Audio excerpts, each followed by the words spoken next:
ปลายมือคือหน้าที่เอ็ดดาเชื่อมโยงโลกใบใหญ่ให้ใกล้เพียงปลายมือคือหน้าที่เอ็ดดาใบใหญ่ให้ใกล้เพียงปลายมือคือหน้าที่เอ็ดดา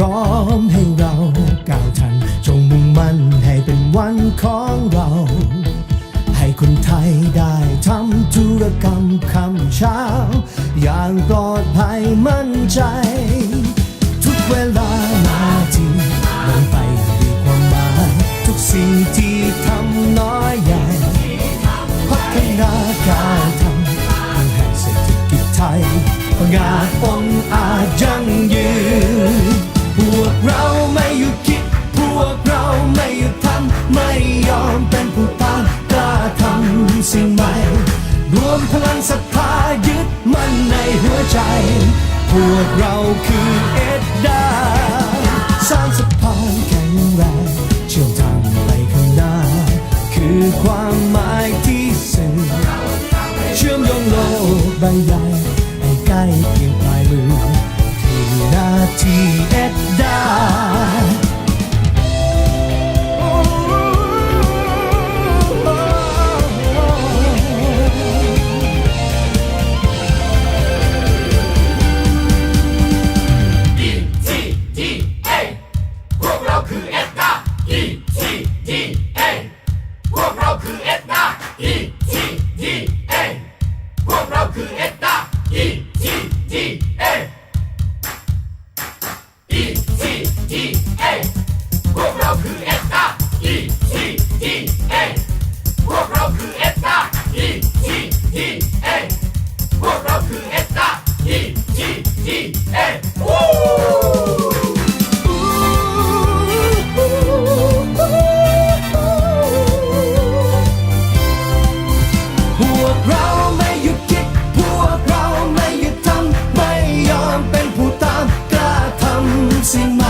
เราคือเอ็ดดาสร้างสะพานแข็งแรงเชื่อมทางไปข้างหน้าคือความหมายที่สื่อเชื่อมโยงโลกใบใหญ่ให้ใกล้เพียงปลายมือคือหน้าที่เอ็ดดาเชื่อมโยงโลกใบใหญ่ให้ใกล้เพียงปลายมือคือหน้าที่เอ็ดดา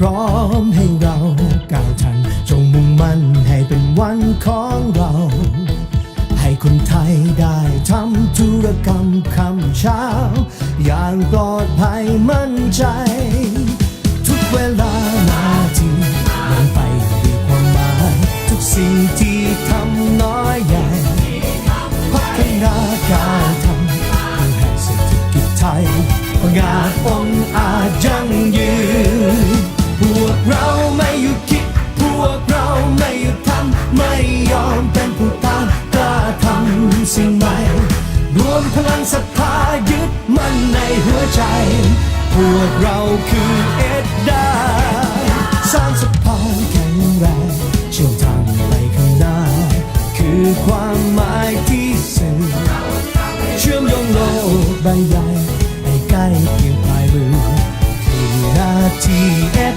ดา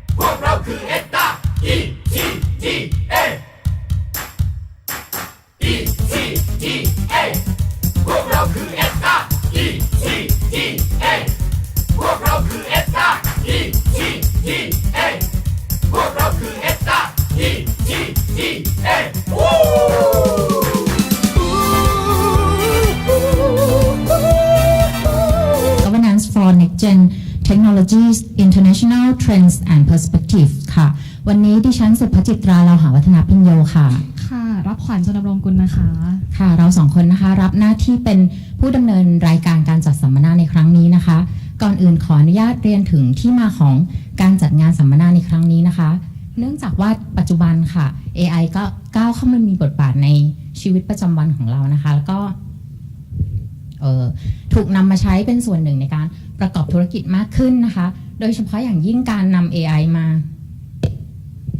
เพื่อช่วยในการทำ e-commerce ตอนนี้ก็จริงๆแล้วที่เราจะมาสนใจกันวันนี้ค่ะเพราะว่าจริงๆแล้ว AI เนี่ยเป็นเทรนด์ที่กำลังมาในแง่ของเทคโนโลยีนะคะแต่ว่าในขณะเดียวกันเนี่ยเช่นไม่ว่าจะใช้ AI เป็นหลายๆด้านแต่ว่าสมมติในส่วนของ ETDA เนี่ยก็จะเป็นการใช้ AI เพื่อการทำธุรกรรมทางอิเล็กทรอนิกส์นะคะไม่ว่าจะเป็นการบริการลูกค้า CRM หลายๆแบบอะค่ะทีนี้ว่าในเทรนด์ของ AI เองเนี่ยจริงๆแล้วตอนนี้กฎหมายเองก็มาเหมือนกันนะคะในแง่ของว่า data protection ต่างๆก็กลายมาเป็นอีกเทรนด์หนึ่งที่น่าสนใจทีนี้ก็จริงๆวันนี้เราก็เลยจุดประสงค์หลักอะค่ะก็เลยเหมือนกับว่าอยากจะให้ผู้เข้าร่วมเนี่ยซึ่งเข้าใจว่าบางส่วนเนี่ยจะเข้าใจในส่วนของ Big Data AI มาแล้วบางส่วนเนี่ยค่ะได้เข้าใจถึงบาลานซ์ระหว่างการที่ optimize ตัวเทคโนโลยี AI ให้ได้มากที่สุดขณะเดียวกันก็เข้าใจถึงวิธีการที่จะบาลานซ์ในแง่ของ governance เพื่อให้เราไม่ผิดกฎหมายทั้ง GDPR ทั้ง PDPA ที่เรามีอยู่ตอนนี้แล้วก็รวมถึงว่าเราจะไม่ไปปรับกระทบกับสิทธิคนอื่นนะคะก็วันนี้ธีมคร่าวๆจะเป็นประมาณนี้ค่ะแล้วก็จริงๆวัตถุประสงค์ของการจัดงานค่ะเนื่องจากว่าทาง Digital Asia Hub เนี่ยค่ะก็เหมือนกับดูเหมือนกับทำ research วิจัยเรื่องเกี่ยวกับการจะกำหนด international governance ขึ้นมานะคะดังนั้นนะคะในมุมของเป็นมุมมองของประเทศไทยค่ะดังนั้นเราก็เลยอยากจะเหมือนกับเชิญชวนให้ทุกท่านค่ะออกความคิดเห็นค่ะเพื่อจะเป็นประโยชน์ในการที่จะทำ research ในเรื่องนี้ต่อไปค่ะใช่ค่ะก็ทางนี้น่าจะเป็นในแง่ของก็เลยวันนี้ก็ค่อนข้างจะบริงในแง่ของ international trend อะไรอย่างเงี้ยค่ะเพราะว่า best practice ต่างๆนะคะมาแชร์ให้ทางนี้แล้วก็เราเองจริงๆก็จะมี open forum เพราะว่าอยากจะทราบในแง่ของไทย context อะค่ะว่าในแง่ของ context ของประเทศไทยเนี่ยมีส่วนไหนที่ international trend เอามาปรับใช้ได้หรือว่ามีส่วนไหนที่อยากจะclarify กันมากขึ้นนะคะค่ะค่ะดังนั้นในโอกาสนี้นะคะขอเรียนเชิญผู้ช่วยผู้อำนวยการสำนักงานพัฒนาธุรกรรมทางอิเล็กทรอนิกส์ค่ะคุณมีธรรมนารนองนะคะกล่าวขึ้นเปิดงานนี้ในกล่าวขึ้นเปิดงานสัมมนาในครั้งนี้ค่ะขอบคุณค่ะ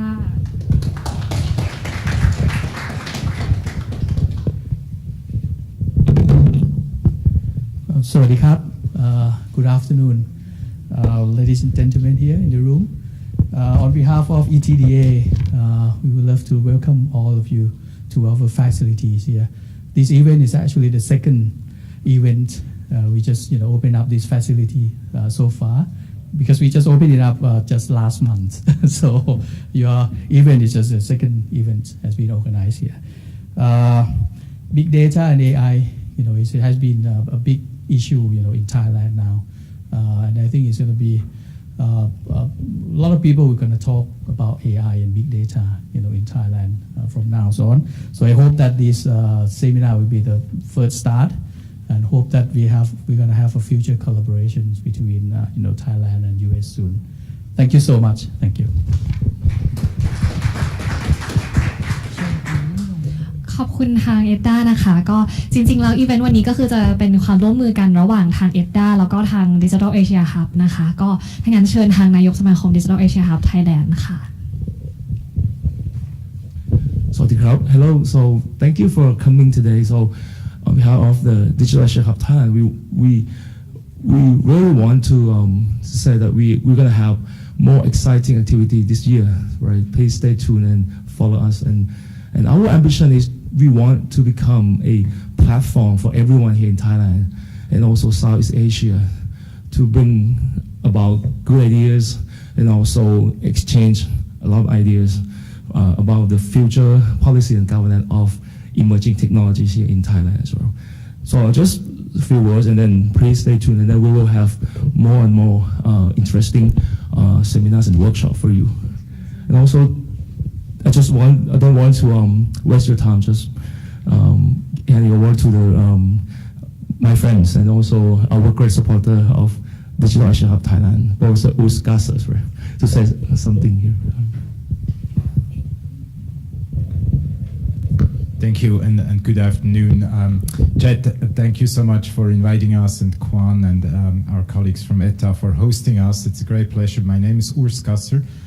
I serve as the Executive Director of the Berkman Klein Center for Internet and Society. That's a research center at Harvard University looking quite broadly at the impact of digital technologies on society. And we are part of a global network of centers, many of which are represented today, including the Digital Asia Hub. And the Digital Asia Hub Thailand is the latest addition to this growing family of centers around the world that try to not only understand how technology interacts with society, how it affects our lives, education, transportation, health, you name it, but also how we can shape, of course, a future in which technology plays an increasingly important role. And on behalf of the guests, the international guests, we just want to express our gratitude. Today, we are here to share a few observations from around the globe, from Europe, from the US, from other parts of Asia.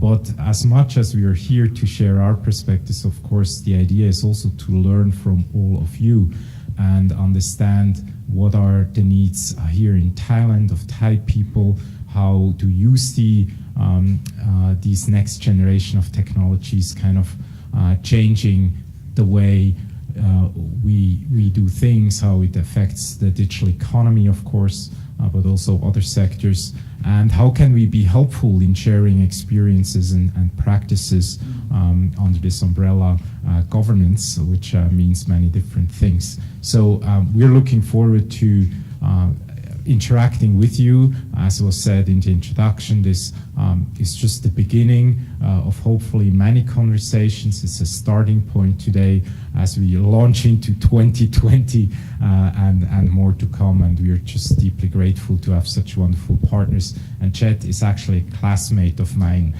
too. So it's also a personal pleasure to see you again. Thank you very much. Thank you so much.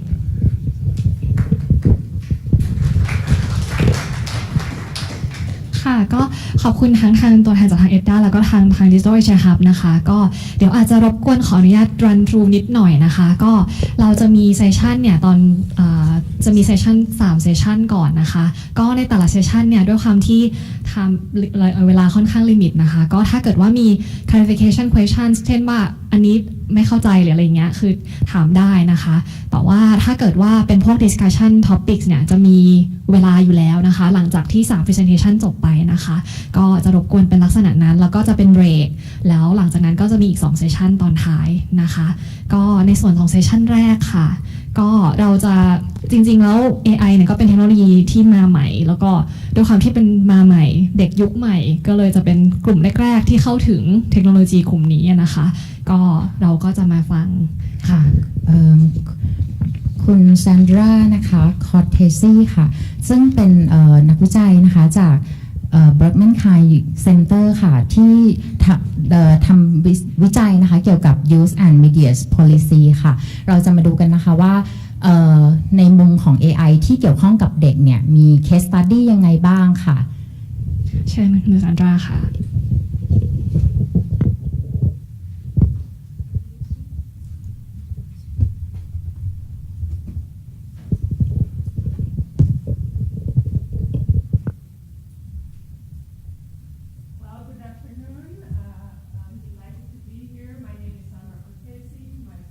Hopefully will show up in a second. Thank you particularly to ETDA for hosting us. It's really delightful to be in this exciting venue with lots of you. Today is my first day back from vacation. I just spent 2 weeks at the beach. So I will count on your energy as well later on when we have a discussion about these topics. Ready to do it from here?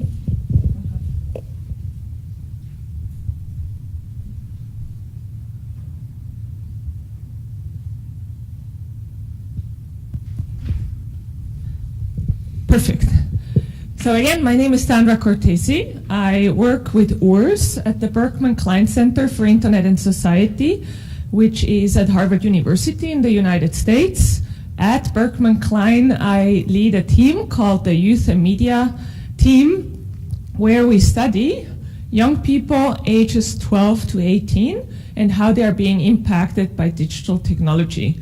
So we tend not to focus on very young children or university and older, but more what you call a traditional teenager.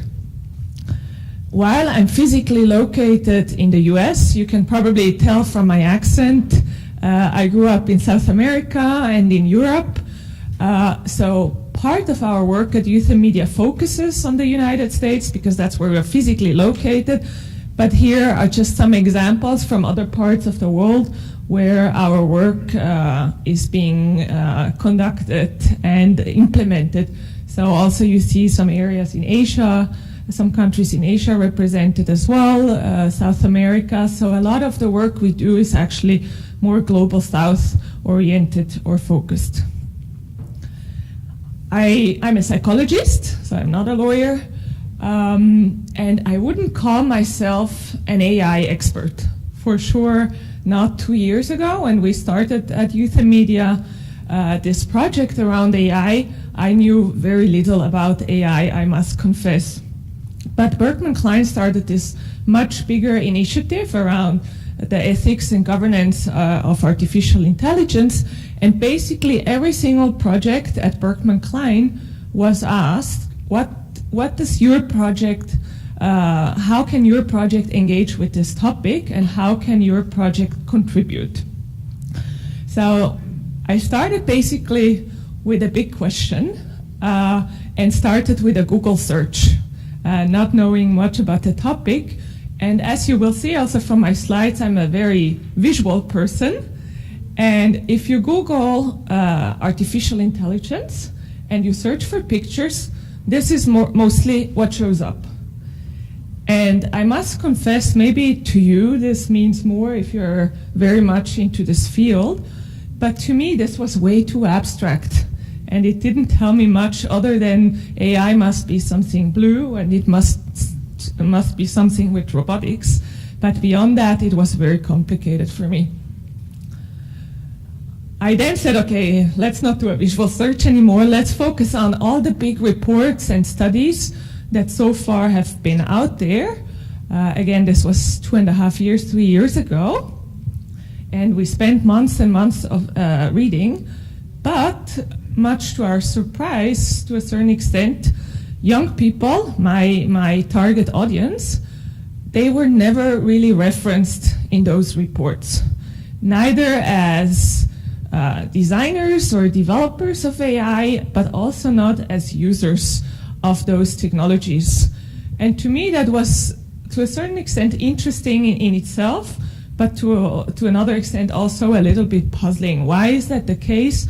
And is it truly the case that when we talk about AI, young people are just like any other contributor of society, so the same issues that apply to an adult would technically also apply to young people?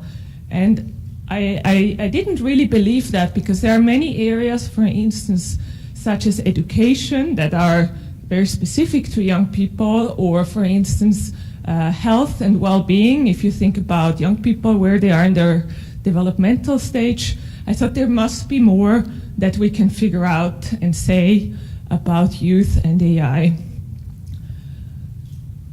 Personally, I work with young people every single day, so we do participatory research at Berkman Klein, and I believe in having young people included into all debates out there, no matter if it's climate change or if it's internet governance.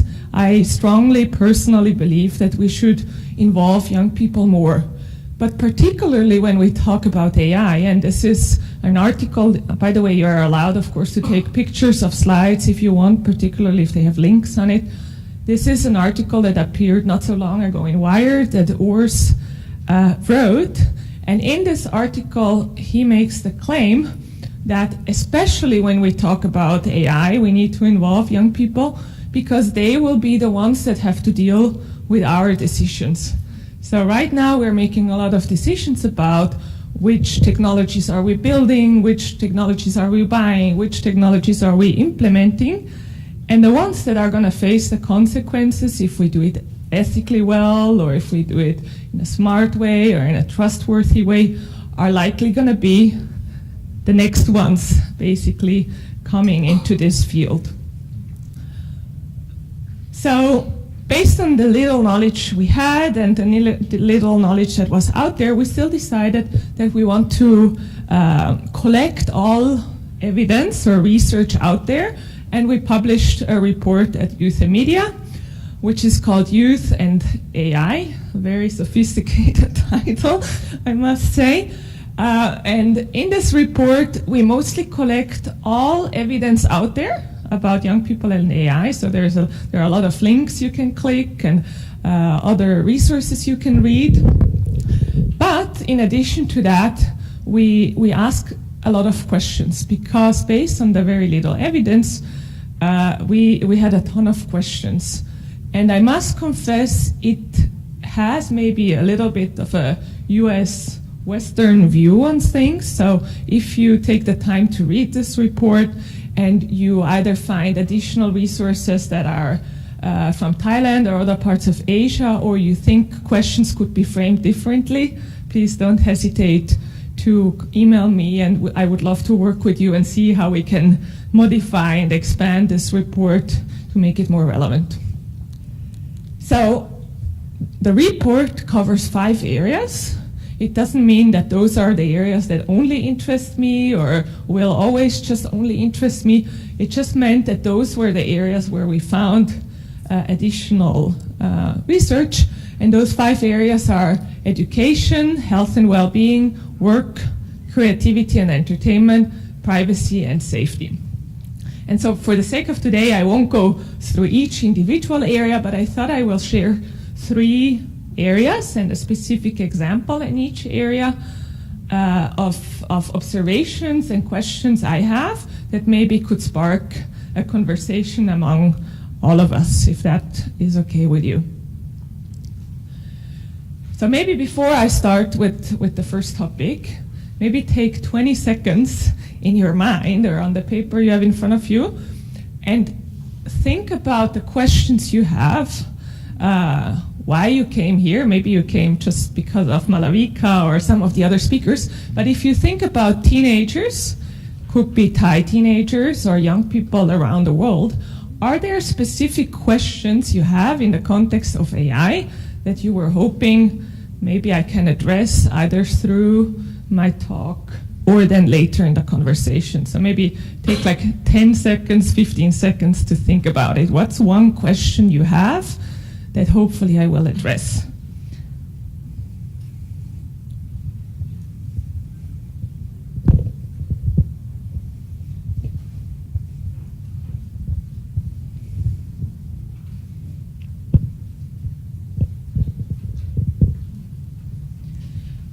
Okay, so let me start with the first of the 3 topics, one that is very close to me. Again, I mentioned I'm a psychologist, so let me start with health and well-being. It's no secret to all of us, all of you as well, that young people spend a ton of time on social media and digital platforms. Probably even not just young people, probably most of us are on one or several social media platforms, young people as well. And what we have observed over the last few years is that companies such as Facebook and the likes, they are implementing AI-based technologies, such as, for instance, natural language processing, to detect how young people, how the users on those platforms feel. I see a ton of potential in that because, A, the reach of those platforms that they have, and if the detection is successful, there are many things those platforms could do. For instance, if they would detect a young person is not well, they could instantly connect that person with a bot that helps and gives advice, or could connect them with a helpline that may connect them with mental health professionals or other people they can guide, get advice from. I also think it could reduce stigma, for instance, around mental health issues. So again, I see a lot of potential. In the US, but also globally, society-wide, the data is a little bit complicated when we talk about mental health issues, but for teenagers, it's surprisingly clear or obvious that depression and mental health issues are increasing. So I feel like as a society, and at the top you have a quote from the WHO, from the World Health Organization, that as a society, this is something we should be paying attention to, and I think we should find ways how to engage and help young people that are struggling. There are cultural nuances that come into play when you think about mental health and suicide prevention, for instance. How do people express emotions? I grew up again in Latin America where people express emotions in one way, Switzerland very different way, and then now in the US young people tend to express how they feel in very particular ways. There are perception issues, so if you have a mental health issue, is this your fault or is it something that basically you're not in control in and it's okay to get support and help from? Or how medical professionals are perceived. In some culture it might be one way and in other culture it could be another way. And I also think spirituality and religion could play a role in this context. So one of the questions we ask in the report, and I'm still struggling with, so if you're working on technologies like this, I'm curious what you have to say. Will the technologies that we use to do natural language processing and detection of mental health issues, will those technologies account for cultural differences? Or if the technologies are being implemented by, let's say, a US company, will it have a US model of mental health and detection of mental health behind it? And what can we do about it if we think about Thai young people? Will that work, that same technology or not? Another area that I've been working on for the last 10 years with my colleagues at Berkman Klein is privacy.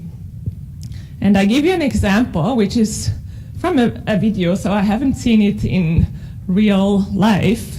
It's a Chinese example from a school where the students get a device, a sensory device around their heads that measures how well they pay attention. So imagine I would have given you this device when you walked into this room, so I could right now observe if you're paying attention to what I'm saying or not. In this case, the technology is supposed to give real-time knowledge to the teacher about students and when and who is paying attention or not. And in 10-minute intervals, it's sending a message to all parents saying, by the way, your child is not focused. Your child is in school, but it's not focused and not paying attention. So again, as a school or as a government potentially implementing this technology, I can see why that something like this could be interesting. That you say, I really want to know what young people enjoy at school, where they might be paying more attention, where they are struggling, how I could change my teaching style or teaching material to increase the number of green lights on those devices. Green meaning they are paying attention. But immediately I have 5 alarm bells that ring and say, somehow this feels very intrusive to me. And it feels to me different than many other things in education. So for instance, young people have very little say in the books a teacher chooses as teaching material, or young people have very little say in the email client a school decides to use or not.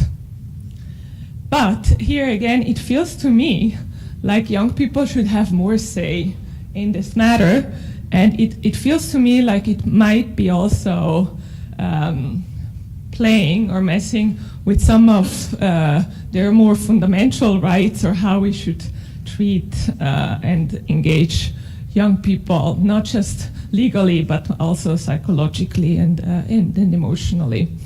But again, in this case, young people have very little to say. It's up to the parents, and in many cases even only up to the schools to make those decisions, and young people will have to basically just face the consequences. The third area is about work. I will keep this relatively brief, but the data, when you think about digital skills and the future of work, there are a lot of reports out there, and they're not super conclusive. Some say there will be a lot of jobs that will change. Others say it will take much longer until those jobs actually change. Automation will concern some jobs, but not others. But there is a lot of evidence out there. Overall, I think we may agree that the future workplace will, for many people, change. Not for all, but for many, and it probably will become more AI or technology intrusive or connected or based. For young people, I see currently one question. So the question is, how will AI-fueled technology shape young people's perception of the potential future careers and pathways? But I see currently, right now, two dilemmas. One is those who are already studying something are being told that what they will, when they finish their studies, that it will likely no longer be relevant what they studied. And those who have not yet started to study, to those we are saying, we are not sure what you should study because it will maybe not exist again when you're there. Moving forward, I think one solution or one way to address this will be education. And I have two main questions. Again, this connects to what I was saying at the beginning. One, how can we proactively engage youth as partners in shaping this AI connected or influenced future? I feel young people have a lot to say and there is a lot at stake, and we need to make sure that they are involved and included, but unfortunately, currently, that's not yet sufficiently the case. And we have to make sure that young people of all sorts and communities are being involved. Often the involvement starts in big cities, in very privileged environments, but we rarely also involve those who maybe are more underrepresented or underserved in many cases. And the second one is, how do we encourage young people to enter careers that are connected to AI? And I don't mean just developers or coders, so how do we get that, make that happen, but also much more broadly, other areas that will require digital skills or digital knowledge also connected to AI. This is a drawing one of my team members made about the future of education and how she imagines it. Unfortunately, I think this will only be the reality for very few. Very few will have the privilege to have very tailored learning spaces with tailored curricula and devices and offerings that are very much tailored to their needs. If you look globally, schools still look very different, and even in different countries, schools function a different role and have a different physical space, but also different types of pedagogies attached to it, different educators that basically occupy and serve in those spaces. Again, we're talking here about AI and digital skills broadly, but there are many, many countries, and I only picked Thailand because we're currently today here in Thailand. There are many fundamental needs that schools are still battling and trying to address, such as reading, math, and science. And many countries are not performing too well currently. Actually, if you look at Thailand, for instance, reading, the numbers are going down and not up. So at a moment when schools are very different, the educators in the school are very diverse and different, we're struggling with basic literacies. How can we at the same time start building more advanced digital skills and AI-based knowledge? At the same time, we're struggling with the digital divide, and in many cases with the increasing digital divide, meaning that those from wealthier communities, those from urban environments, and men tend to have much better access conditions, and with access conditions, often also then that obviously connects to the skills and the knowledge people can have and build. The good news, and that's where I'm curious about also your point, is that while we can work with schools and help and support schools, schools are only one entity that we can work with and rely on helping young people acquire the skills and knowledge needed to address the two questions I mentioned before. If you look at the US, I'm curious about Thai, but this is the US and how young people spend their time. They are only 4.5 hours at school and 5:44 outside of school.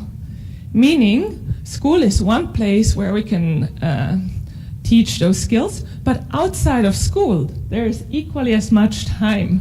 So many different stakeholders can hopefully play a crucial role in teaching young people those skills. I'm thinking, for instance, about after-school programs and NGOs that work with students after school, or I'm thinking about companies that, for instance, could open up their spaces and work with young people in creative ways.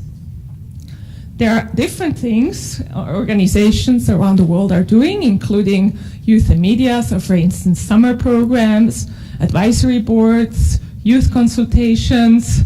For instance, we are helping build youth labs or gap year programs or platforms, including, for instance, this one. So if you're interested in implementing digital skills, this is a platform we have built that has a lot of resources, lessons, materials, also in Thai, that you can use to work on digital skills. Unfortunately, and this is my last slide, what we're currently doing is a good effort, but since we're early in the year and it's the time for new resolutions, I think we can do better. Because this is a mapping we did at Youth and Media, where we looked at different initiatives and what they think young people should learn, what the areas are, and I'm picking the ones from today, computational thinking and artificial intelligence. They're not being addressed, or very rarely. And I don't think that's how it should be, and I think we can change that. So if you're interested in this space, here are a number of other reports that you might be interested in addition to ours. But I hope you enjoyed the provocations, thought provocations and questions, and I'm looking forward to your inputs. Thank you so much.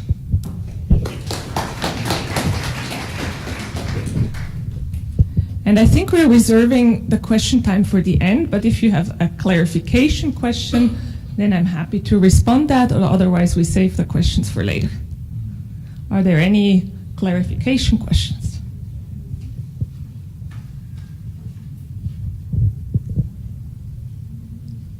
So far, so good.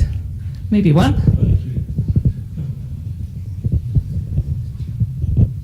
Thank you. I got a question. I'm not quite sure I understand your definition of the AI in your report or your study or your research, because for example, the first one that you mentioned about the suicide, about the, like you trying to conduct a research to see the relationship or to try to help those who risk to suicide, right? Suicide themselves by using like a NLP. Those like a those are like you when you study or when you collected the data for your research, you just use the NLP product like a Google things or others. So yeah, what I trying to say Yeah, is I understand. I would like to know how you define AI in your research. So for the purpose of this report, we kept it in that sense as broad as possible to include as much evidence as we could because there was very little. But in this specific example, I'm beyond just the NLP technique.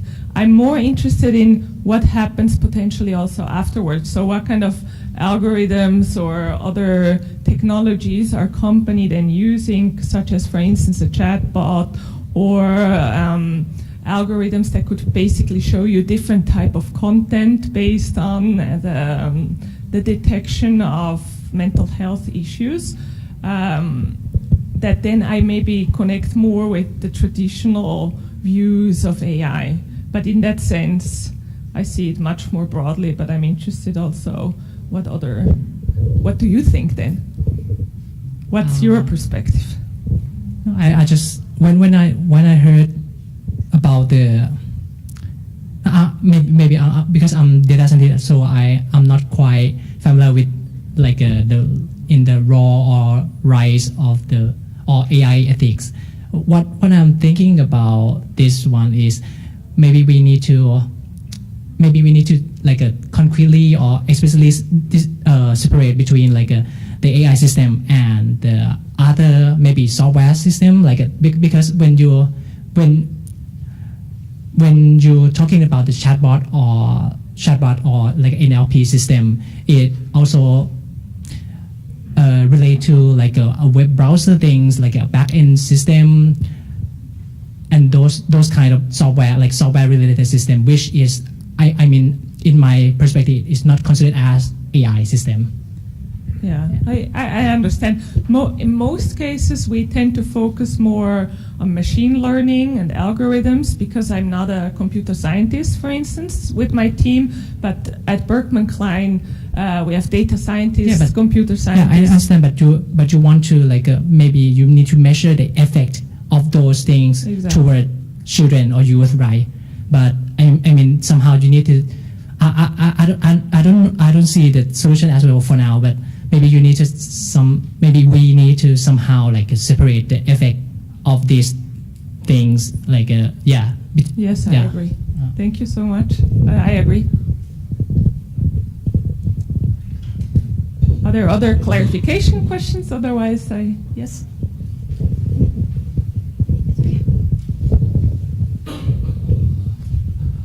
I have already created my website platform. Is the AI for next gen entertainment. That is a e-learning marketplace platform.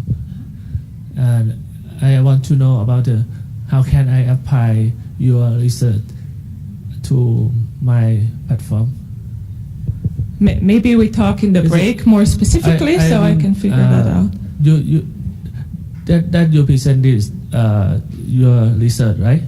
Yes, and our research is all open access. My target user is about the teenager, Gen Z, and under 25. Perfect. Yes, I have.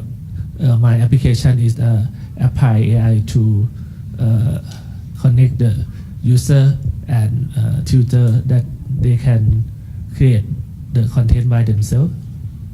I want to know about your research and to apply for my website platform. So in most cases, our research, we produce different types of outputs. So some are more traditional research outputs. Those are all available, and I'm happy to connect with you bilaterally to see how you can distill some of those findings, and we can help you apply it to your own work.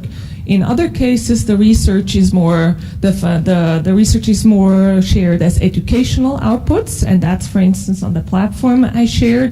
And again, there I'm happy to talk bilaterally to see how we can connect and see how it connects to your platform, if that makes sense. Okay. Perfect. Thank you. So thank you so much. Looking forward to the discussion after the first few speakers. Thank you so much again.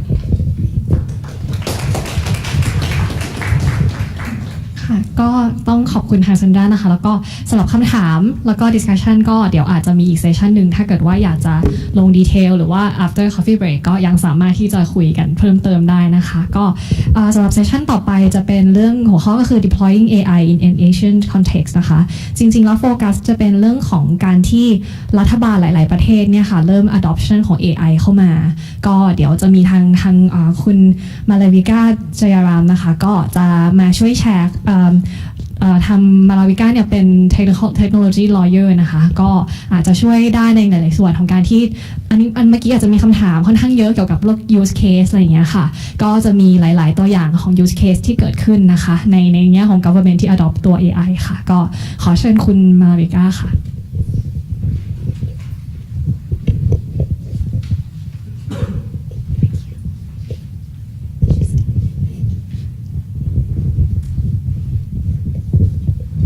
Hi everyone. Really happy to be here, apart from everything else, for being able to eat wonderful Thai food. So I'm always happy to be in Thailand. Thank you to ETDA and to Digital Asia Hub Thailand for hosting us for this event. Like Sandra, I was also thinking it would be really good to actually take these very abstract images and make them more concrete. But I'll actually start off with something a little abstract, which was my slightly surreal journey just to get here today. I get into a taxi cab from my hotel to come here, and the cab driver, whom I thought probably won't say very much to me all the way here, actually was very vocal. He kept talking to me. He started saying, "Can we go yet?" And I was thinking, well, we're already driving, so yes. And then he said, "How did you come here?" I started responding, and I slowly realized a pattern. He kept asking me questions.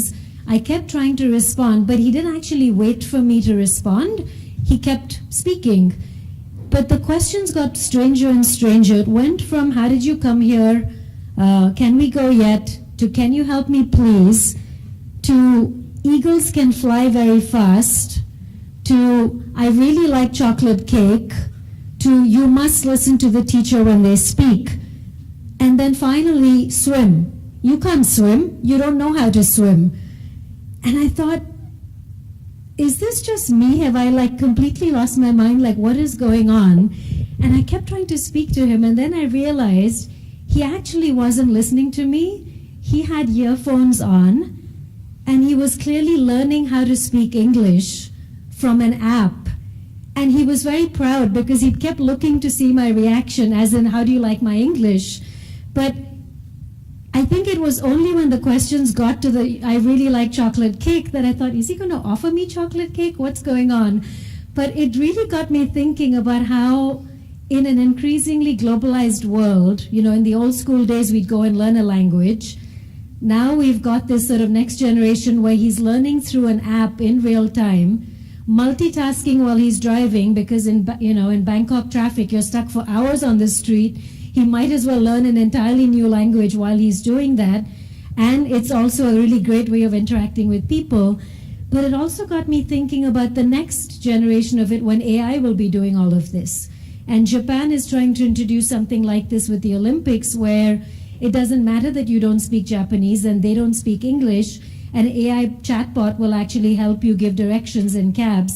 And they're actually rolling this out. So everyone can actually feel the whole country is more accessible to them.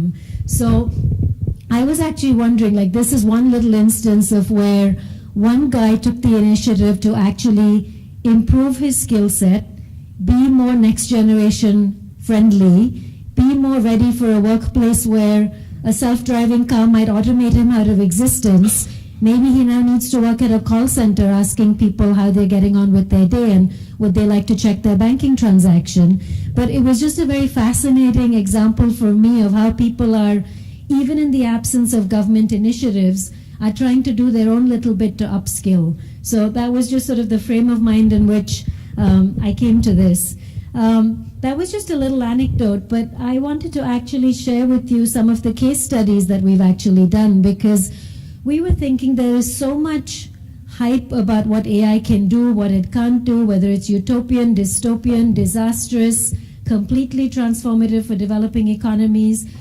And a lot of the research that we saw at the hub was focused on what was happening in Western countries that had access, that had target audiences that were educated, that were digitally native or sophisticated, that had access to technology and to platforms, or even the financial ability to pay for data, right?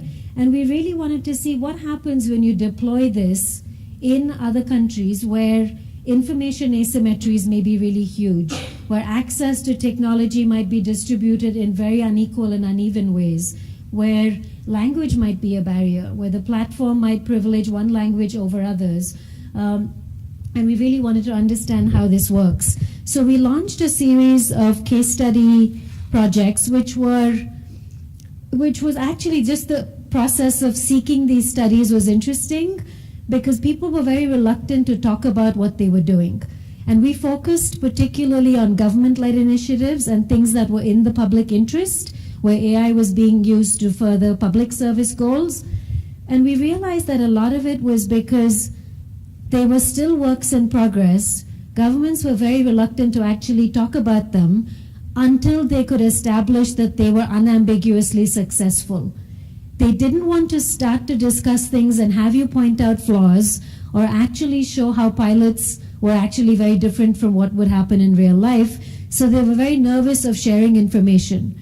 They were also very nervous that it would somehow be open for requests to make a lot of it more transparent, more accountable, under right to information laws. So they were very, very cagey. But we realized that actually even getting them to understand that failures, being able to talk about failures was as important as talking about successes. That kind of change in mindset was really useful. So I won't go into all of the case studies, but the 6 that we ended up doing, and this was, I should say, a project that was supported by UNSCAP, which is based here in Bangkok, as well as Google in Hong Kong. And the idea was to actually explore what was the use case, why were people actually trying to deploy AI, what was the problem they were trying to solve, what were the challenges and roadblocks and obstacles that they came up against, and more importantly for us, what was the learning through the process, even if it wasn't successful. So the projects that we looked at, and they were global in nature. One was Australia's automated fraud detection system, which was in the news for all the wrong reasons, and I'll talk about why. There was also Nadia, which was the voice of the National Disability Insurance Scheme. Then we had a case study from Brazil, which was on Serenata de Amor, which was looking at how you could control public spending in Brazil. We looked at a case study in agriculture in India, which was deploying AI in the agricultural sector in Karnataka and how farmers were using this. We also looked at a case in Israel, which was around trademarks and how you registered them. And finally, we looked at policing in the UK and a couple of other OECD countries. We realized that often one of the hardest things was knowing where to actually deploy AI, because we found that most governments in particular feel immense pressure to use AI somehow, anywhere, just to show that they're using it, right? Because they want to show they're keeping up with the times, they want to show they're not lagging behind.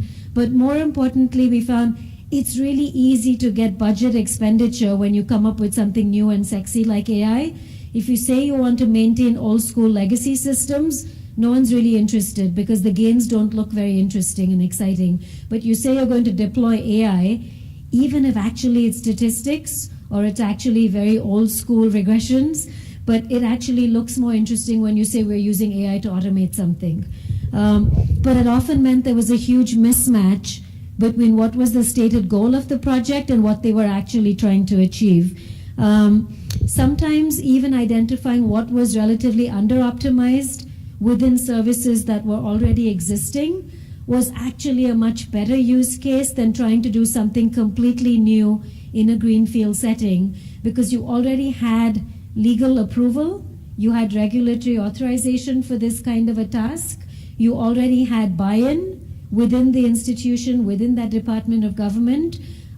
So showing you were doing something incremental and approving gains was actually, even though it didn't look as exciting, was often the more interesting outcome. It actually was more successful. It also meant that you had existing domain experts. You knew people who understood the field. You weren't trying to do something completely from scratch.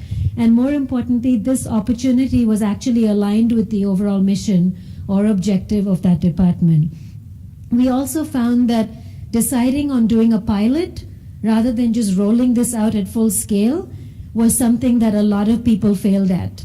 They wanted to show that they just automated the whole thing and would then launch it on a particular day, usually to great fanfare, and then find that people would all go onto the website to try this new thing at exactly the same time, and the system would crash because they'd spent all their money. For example, in the Australian Nadia case, they'd spent all their money and resources and interest in getting a famous actress like Kate Blanchett to be the voice of this AI assistant, and very little on ensuring that the servers could handle this kind of traffic.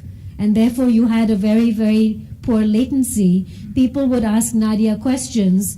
Nadia would take 30 seconds to respond, and 30 seconds is an infinite amount of time in today's age. No one's waiting that long for this response. So people got really frustrated that their taxpayers' money had been spent on a project that they viewed as a complete waste of time.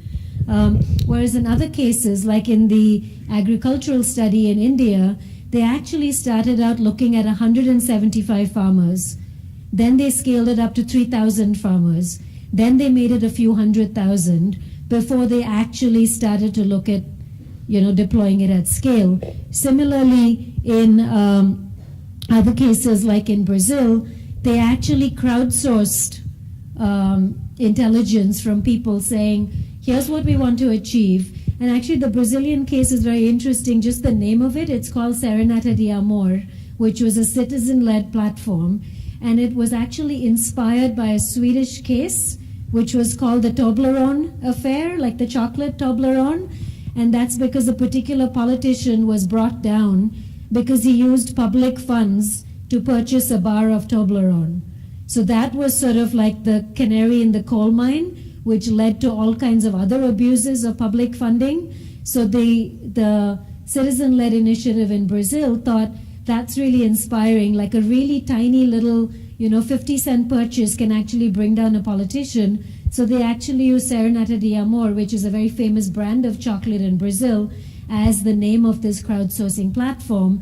So what they did was they actually used AI to look at thousands and thousands and millions of receipts that were submitted by public officials, and they said, this official has submitted an invoice for dinner at this restaurant for so many $100. We had dinner there for two and it cost $36. So how on earth is this a legitimate receipt? Maybe it's a fake. Maybe we should look at it. So they actually used crowdfunding to name and shame these kinds of receipts to show what is normal, what looks like a complete deviation from the norm. And so they actually used the wisdom of the crowd to actually name and shame public officials and to see what's possible. And initially the government was very resistant to this effort, saying you're actually bringing down politicians, you're embarrassing us. But when they later realized that it helped people have trust when they could actually see and have these systems be transparent, the government then actually adopted some of the lessons from this and decided that even something that seems to be in opposition to government can actually be co-opted, and the lessons from it can help shape how government actually chooses to reveal this information itself before they're embarrassed and they have egg on their face in the public space. One of the other lessons was actually saying, when you want to actually deploy AI to solve an existing problem, it's probably the first chance that you have to look at what you already do. Often you have intelligence, you have data sources that are distributed across an organization, and it's only when you're trying to take all of this and automate it that you actually look internally and say, where do we have data about, say, farming, for example, or agricultural subsidies or weather data? Because it's not always in the same space. It's not always tagged with the same keywords. It doesn't always live in a same centralized database, and it's often pulled from different sources, different budgets, different departments. So when you want to automate or improve something at scale, it's often the first chance that you have to look internally and say, what do we currently do? What do we want to achieve, and what does that gap look like? Which is actually a much more pragmatic way than just setting some completely ambitious, goal in the sky that is completely unrelated to how you already do things. We also found that it's really useful to get the buy-in of internal experts. For example, in some of the cases where machine learning was used for policing in the UK, one of the libraries that they used, which was going to train the AI, was a very standard dictionary of terms, right? So when you read police reports, you can use the dictionary and library to classify these terms and associate them with certain values. And they found that when it used a regular criminal dictionary, if it looked at the word assault, right, it's trained to think of it in a terrorism context because all of these dictionaries were used in a counterterrorism context. But when you're using it for domestic violence, it doesn't pick up that assault doesn't mean an AK-47 or an assault rifle. Assault could be someone hitting their wife or their domestic partner. So if you didn't have the local context of where this was being used, your AI was actually going to come up with really weird outputs from looking at the data. It was going to classify these as an incidence of cyber terrorism rather than domestic violence. So you actually, instead of saying this is going to replace existing stuff, this is going to automate away certain functions and open up space for these people to do something different, the really smart projects actually said, here's what the AI can do, but here are the boundaries or the limits, and here are ways that you can actually use the domain experts that you have to help work in tandem with the AI, to help customize it and make the words, make the systems context specific and relevant to the actual use that you're using very standard libraries and databases to do. Another kind of funny example was where every time these would look at the word Coke in a report, the standard dictionary assumed Coke was the fizzy soft drink made by the Coca-Cola Corporation and not cocaine, which is what police people were picking up all of the time. But if you didn't have that local context, you wouldn't realize when it was just a soft drink, say when you were dealing with teenagers, for example, or when it was actually organized crime that you were dealing with. So you needed the local experts to work with this. One of the other really interesting lessons that came out of these projects was don't look for the really amazing outcomes, and don't be disappointed when the results don't seem groundbreaking. For example, in the UK case study which looked at geospatial mapping of areas of crime, people looked at these maps, like they created these AI generated maps, showed them to their department head saying, here's what we spent your budget on. Department's head looked at the maps and said, but these look exactly as the maps we've always been making. And they said, yes, but the existing maps took several thousand man-hours of people going to each of these sites, tagging them by hand, using little compasses, going to these locations. It took hours and hours and hours of human effort to actually create these maps. These maps that look almost the same and don't look very different, they were generated in hours using AI-driven technologies and geospatial mapping. So the maps look the same, but we've saved thousands of man-hours, which is then freed up for actually working with the maps to localize crime, to look at certain things. One of the other lessons was choosing what to include and what to exclude. So for example, if you wanted to create a map of noise pollution in a particular area to be able to identify noise pollution related crime, they said it's really important not to listen to some of the phone-in complaints, because chances are that in a particular neighborhood, which is known to be a particular community, a particular ethnicity, people who are complaining are people in the neighborhood nearby who are of a different ethnicity, who think the kids next door from this minority community are hooligans, they're thugs, they're really noisy, they're playing rap music outside, forgetting that they're playing rap music outside because they don't have any community space. They're poor kids living in really tiny apartments. They don't have a school playground. They don't have a club they can join. So they're performing all of the activities of childhood on the streets because that's all they have. So if people of a different ethnicity who are prejudiced or biased towards that community are going to call and say, oh, they're making a lot of noise on the streets, you're going to have targeted violence or targeted instances of reporting that actually don't reflect the view of society and are actually prejudiced against a particular community. So they said, actually, given that they show so much inherent bias, you should actually completely disregard some of those pieces of data, some of the keywords associated with it. Similarly, knowing what to include in certain cases.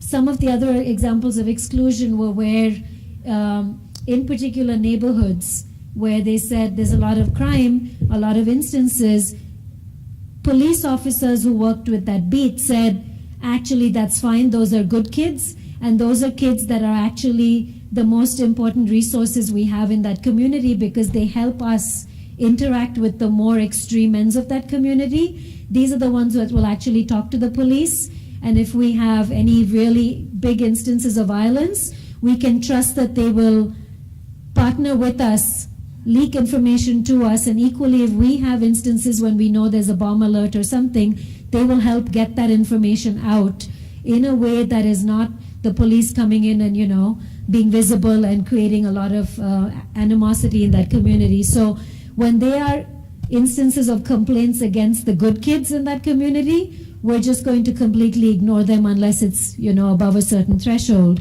So these were a lot of the sort of very small meta findings that we had. And we also found that it was really important to know which partners to pick.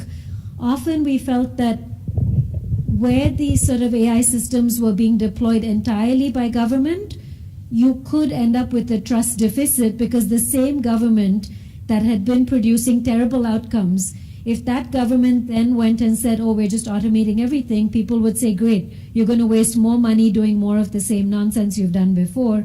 But in the agricultural domain, for example, in India, they partnered with Microsoft and they partnered with grassroots organizations that were gathering climate data, and they partnered with non-governmental organizations that had a lot of grassroots experience looking at those particular fields, the ways that historical data had been farmed, as well as with software developers who were really interested in open data. So they actually had this really great confluence of different actors, not always aligned around the same goal, having different interests. So the open source community was really interested in pushing the use of open data by government, so they were happy to participate. Microsoft wanted to show how its platform and its software could be used in these kinds of rural settings, not just in an urban setting. But what they did in this case, which was very, very smart, relative to the Australian cases where, in the Robodebt case, the Centrelink case, these systems assumed that everyone had a stable address. So the system would generate letters saying, there's a discrepancy in the debt that is owed, and they would send them letters by post, forgetting that the very population they were trying to help with this, tribal populations, indigenous populations, were those that were either homeless, that didn't have a stable address, that certainly didn't have access to online platforms that they could use. So actually a lot of the ways in which they sought to make contact with these people failed. They found that a lot of these letters were just thrown into the gutter and were never actually accessed by people. So instead of having a very high-tech end-user interface and spending a lot of money on that, the Indian example showed us that spend a lot of your money on your data, make sure the data is clean, make sure it's relevant, make sure that the classifiers work, that the tags work, and that the people you're partnering with have the right level of domain expertise. and you can have a very low-tech end-user interface. In this case, they took the view, they looked at the polls and said, the kind of farmers we're dealing with, they don't have smartphones, they don't have really sophisticated devices. So they actually said, asking them to download an app or have a sensor on their phone, A, assumes they have devices that they don't. It assumes they have the money to pay for data plans that they actually don't. So what they did was they had all the sophistication at the back end, and they had a very low-tech interface where it was SMSs about ideal times to plow, ideal times to sow seeds, which was sent by SMS messages, low-tech to dumb phones. But then they also spent a lot of energy on having blackboards and other kinds of community level information sources for the more extensive information and to gather data. And so they spent a lot of effort understanding what is fit for purpose for that community, what is fit for purpose for that demographic, whose problems you're trying to solve.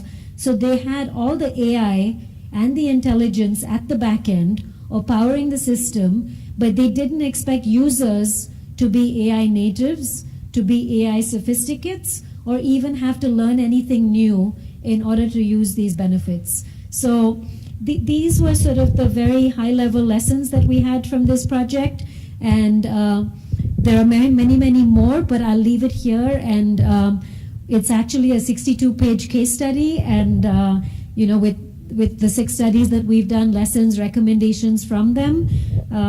But I'm very happy to share that document with you if you'd like to see it, or we can just put it online. So thank you. And if you have any questions right now, I'm happy to take them, or I think we agreed we'd do them at the end. Okay, thank you.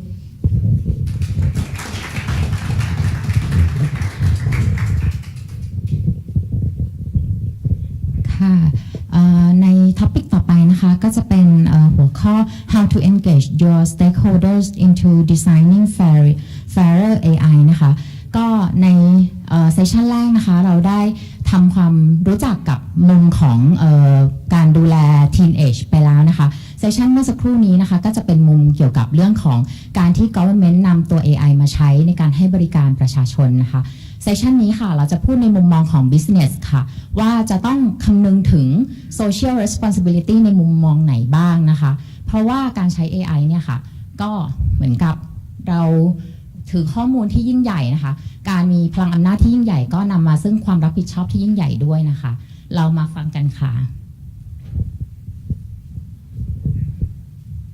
Thank you so much. Thank you. Yeah, good afternoon, everybody. My name is Christian Fieseler, and I'm a director of the Nordic Center for Internet and Society in Oslo, Norway. And I'm also faculty there at the University Business School in Management. I look at this topic maybe from a different bias. I have to admit that I'm in management and always very much interested kind of like how the two disciplines, law and management, correspond on the idea of what type of AI governance we want to build. I will explain it in a bit, but for me, again, coming more from a management background, it's always interesting what type of governance companies want to comply to, not only comply to, but where they actually want to be responsible, want to do something out of their own volition. Now, for me, in order to understand this whole discussion behind AI, I find it always useful to break it down as follow, that when we talk about AI, especially next generation AI, think machine learning, think deep learning, that we are looking at different components, right?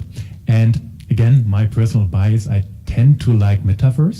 I hope you can somewhat accept my metaphors, but let's see how it works out. But I always like to think about machine learning, deep learning, that we're talking on the one hand about the soil, right? Think about a garden where you have to have soil, right? Think about the data in which we embed our AI, our algorithms. So that's one part of the discussion. What type of foundation do we have for everything that we build? And we, of course, then not only need a soil, but we need a certain seed, right? The algorithm, the mathematical, statistical procedure that we apply to data.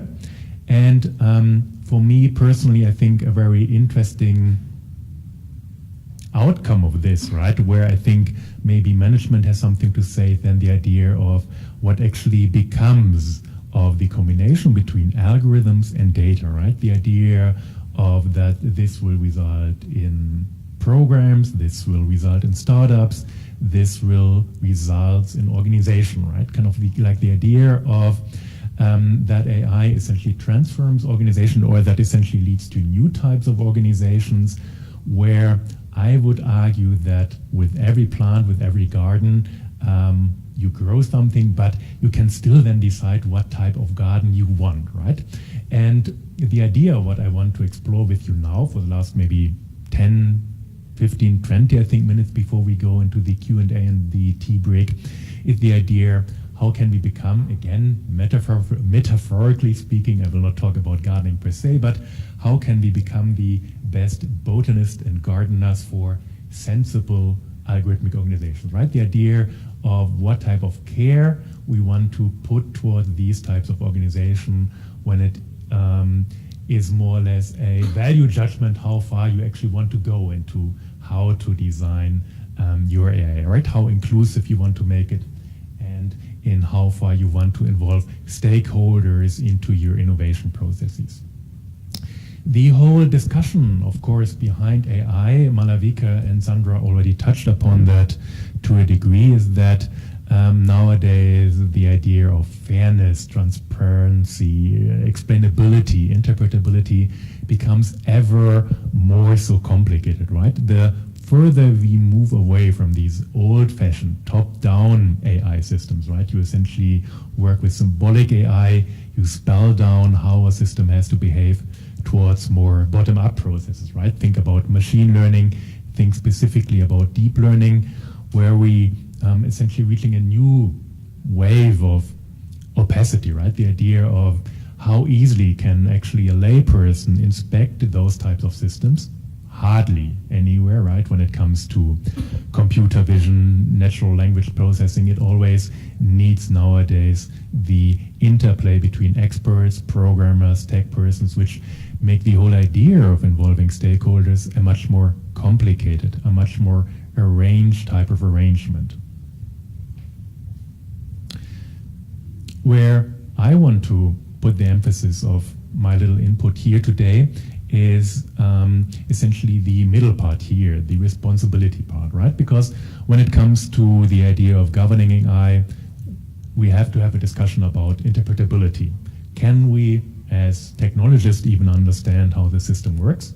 I guess that is something which we can figure out. There are a lot of good approaches to it. Then there's the more governance and law perspective, right? The idea of explainability. What constitutes a good explanation, also one which is adequate to your target group. And then at the very back end, the idea of accountability. How can we keep these organizations, implementers of AI, accountable? In the middle is kind of like this fuzzy, I think, would say, middle ground of organizational responsibility, right? The idea of where organizations, although they might not legally obliged to, where do they essentially make the trade-off between innovation, how innovative you want to be with AI, towards some type of holding back of saying that, is that really fair? Is that something actually which is essentially aligned with our values, and the trade-off also with efficiency, right? The whole idea of, how much do you want to talk as an organization with outside parties, how you design your systems. And important part here, of course, is that it's not only about software, right? It's also a lot about how you implement that into your overall value creation as an organization, and in how far do you also embed that into the community outreach that you do with your stakeholders that are being impacted by AI. I want to illustrate that with an example. Again, coming from management, I very much are partial toward the idea of what does AI do to labor market, right? Tapping into this whole discussion of Sandra touched upon that, the idea of future of work, future workplaces, future types of leadership. And if you're following the press, right, it's kind of like very much a spectrum between voices that are kind of like more in the direction of this is the end of work as we know it, the more I would call it apocalyptic kind of like visions. Computers are taking away our jobs, or if not the job, then the autonomy in how we want to do our jobs, towards more optimistic voices which are more aligned with ideas of freelance labor, if you think that's a positive thing, but the idea of you, for instance, being more able to be your own organization, organize your workflows more independently, and also when it comes to learning, right, having much more opportunities to learn, to partner up. That's a wonderful example which Malavika just told, right, the idea of also having learning resources, the capture, right, that you essentially have access to much more knowledge. Now, what we have right now are online labor marketplaces, right? I mean, you can look at freelance labor, the likes of Upwork, the likes of Freelancer. Similar, by the way, if you're looking into more entertainment work, right? In a way, something like Uber or TikTok is also a labor market in that, of course, there you have creatives that in one way or the other are very much concerned, for instance, about matters of discoverability, right?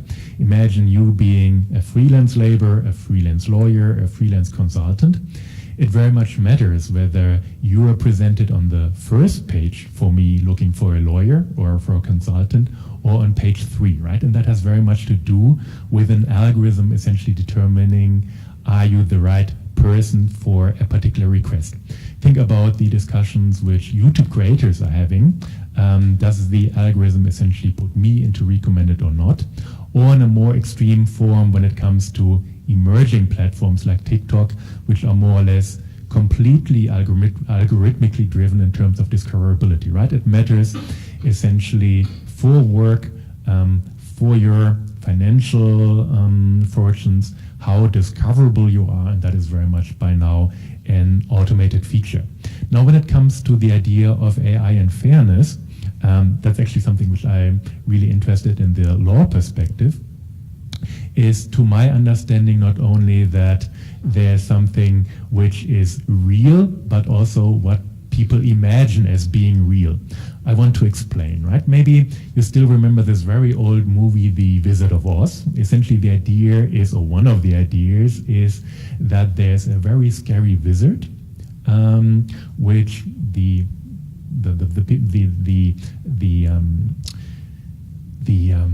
people that are coming to this wonderful land of Oz are dearly afraid of, right? Really big scary wizard, where it turns out that in the end the wizard is only an old man behind the curtain. The equivalent nowadays oftentimes is in labor markets essentially people trying to figure out how an algorithm works. For instance, you can, if you ever have the free time, you can go to YouTube and watch videos upon videos about people trying to figure out what you have to do, how much you have to upload to be part of trending, recommended, and so on and so forth.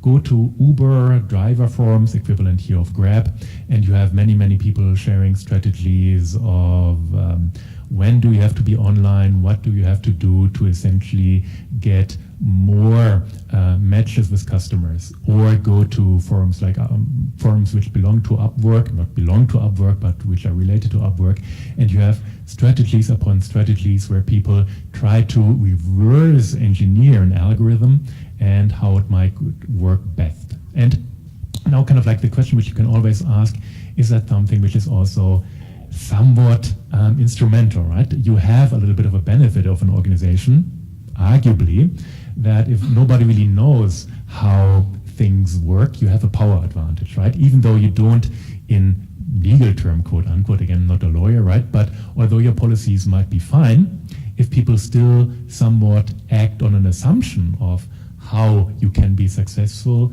you in a way, you essentially come to as an organization to similar outcomes, right? If people just make believe and you don't really do any type of effort to reach out and really explain such a system. And it's also, of course, always a difficult proposition to always explain your decision systems, right? I mean, think about this classical example of credit scores or financial institutions where you're also not really always inclined to, in all detail, explain how you get a certain credit rating, because as soon as you do, people start to game the system, right? You essentially have agents essentially acting on their own type of self-interest, which is not always the best thing which you can do. It's very interesting if you are ever kind of like looking at online labor market that you have by now millions of people who in one way or the other try to figure out kind of like always isolate on their own, right? Think about not working with your colleagues. You just pop over to your colleague and ask a question, but you essentially having together with other trying to figure out what do I have to do? What can I do? When do I get a high reputation mark? When do I get a low reputation mark? And there's actually a lot of online activity, support forums, WhatsApp message groups where people essentially try to figure out how can I become good at this job and how can I be and how can I stay successful at this particular type of job. I want to essentially now to maybe try to think together with you through certain observation, certain fundaments which maybe constitutes at least an initial conversation starter of when and where it might essentially make sense to involve people, right? Kind of like, for instance, here, people on your platform in governance issues, right? Asking essentially people, this is how we want to design it, or this is how it is designed. Are you okay with that, or do you have any input? Now imagine that when it comes to being an organization, may it be a startup, may it be a company, then on the one hand, you of course have a certain reputational risk, right? Imagine the discussions which we are having around Facebook, how their AI works, more a European, American discussion. Think about for instance, the more or less difficult business opportunities now for Chinese manufacturers in Europe when it comes to communication infrastructure. There are by now increasingly, at least on a governance level also, maybe to a degree also on a customer level, concerns, for instance, in terms of how efficient AI is, how fair AI is, and also how much say people even had in the design of the AI. Let me break it down a little bit. So when we talk about algorithmic decision making, right, we tend to, on the one hand, have objections in terms of how efficient are these systems even, or how fair are these systems. Different questions, one side of a coin. On the one hand, on the efficiency side, you can always argue how efficient are systems even in terms of making good predictions. And especially when it comes now to especially sometimes the idea of having your app, having your AI system essentially encroaching more and more on human behavior, right? And the difficulty of actually predicting human behavior, especially that doing that on incomplete, insufficient data. The idea of having the combination of too much ambition, what you want to model through AI, and using that or employing that on bad data, inaccurate data, looking for the data in the wrong place, or even labeling the data wrongly, or putting wrong dictionaries at that particular data. Also, arguably, there are fairness problems, right? There are problems in terms of people treated differently for irrelevant reasons, some type of software quirk or some type of inconsistency in the programming that it might yield to certain classifications which have no fundamental reason for the particular decision at play. And it has, of course, an aspect of autonomy, right? Kind of like, do you subject people to something where they don't understand what they're actually subjected to? Very much, of course, also a legal thing, but arguably also in the very, very end, kind of like thinking it through, it has a lot also to do with power, right? The idea of who actually make the decision how a system is designed and how over the long term do you involve people, not only maybe specialists, not only companies, but what type of discourse do you want to create on, is that fair, is that still fair, is that something you still want to abide to, right? And I would argue, or at least more personal hunch, right? But the idea oftentimes increasingly is that people might not have at least a certain sense of uneasiness that, oh, we are building these AI systems, but it might be that we increasingly also come to a population-wide uneasiness of saying that, do we really trust these systems, right? And we, at least commercially, we run into problems when we have on a wide scale systems which people are not really comfortable with, right? Or do not really have enough trust in. Now I want to propose a certain number of engagement strategies, or at least as a conversation starter, the idea of how, if we think it's a good idea to engage people in thinking, is that good, is that fair, do you like it, what don't you like it, how can that even look like? Now arguably you can do that in many different manners, right? You can arguably be very manipulative about that, right? You can essentially do this idea of, I don't really care what people think about it. I essentially will throw a lot of public relations at it, policy meddling and so on and so forth. I just don't want a discussion about it. I want to implement my AI how I see it fit. That's I would argue, a very manipulative approach, because you essentially do that because you want to push your own agenda through. Arguably, you can also be very adaptive around that, right? The idea of, somebody's calling me out. Regulator is kind of like essentially on my tails. Maybe now I really start to really think about how we want to do that, or at least that's kind of like textbook management, how we're supposed to teach it, or you want to approach it from a certain moral standpoint, right? The idea of that you as an organization should ideally have a certain understanding of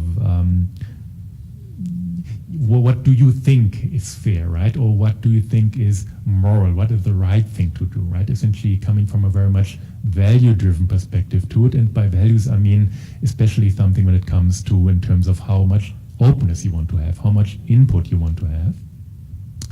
And I would argue in order for that to work, you would need to design a certain system of discourse, a certain system of rationality, that you listen to voices, but you listen first of all to the correct voices giving you input, how well you're doing, but also you do that in a way that you essentially also can make a good, sound, rational judgment how relevant those voices are to what you're trying to build.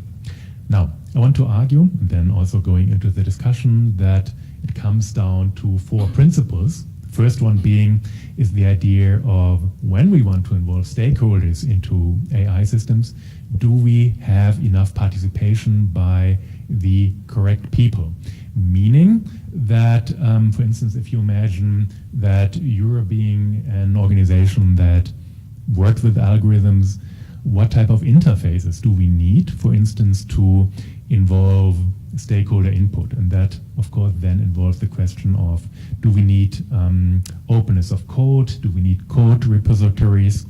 Or do we also need to, when it comes to more complex implementations, right? Because normally you don't build your own code as an organization, right? But you normally rather tend to have an assemblage of your code, third-party code. How do you essentially make that then visible, inspectable? Where does it make sense? Where doesn't it make sense? And also, how do you do that in a way that people who might not have the time and the resources, that they essentially have forums to essentially give input? That's one thing. And in practice, that's actually not really how it works, right? Just to show you one example from a labor market, Upwork in this case, in that, of course, labor markets do change. The design does change. If you're familiar with that labor market, it's essentially freelancers bidding for contracts, give me a logo design, give me a consultancy service. But the platform is constantly changing, right? They have to, because they want to be innovative, they want to provide superior customer service, but they do things like, for instance, changing the matching algorithm. They implement, for instance, screenshots every 10 minutes of a worker screen to essentially check whether somebody is actually doing something on the clock or whether they're just idling around.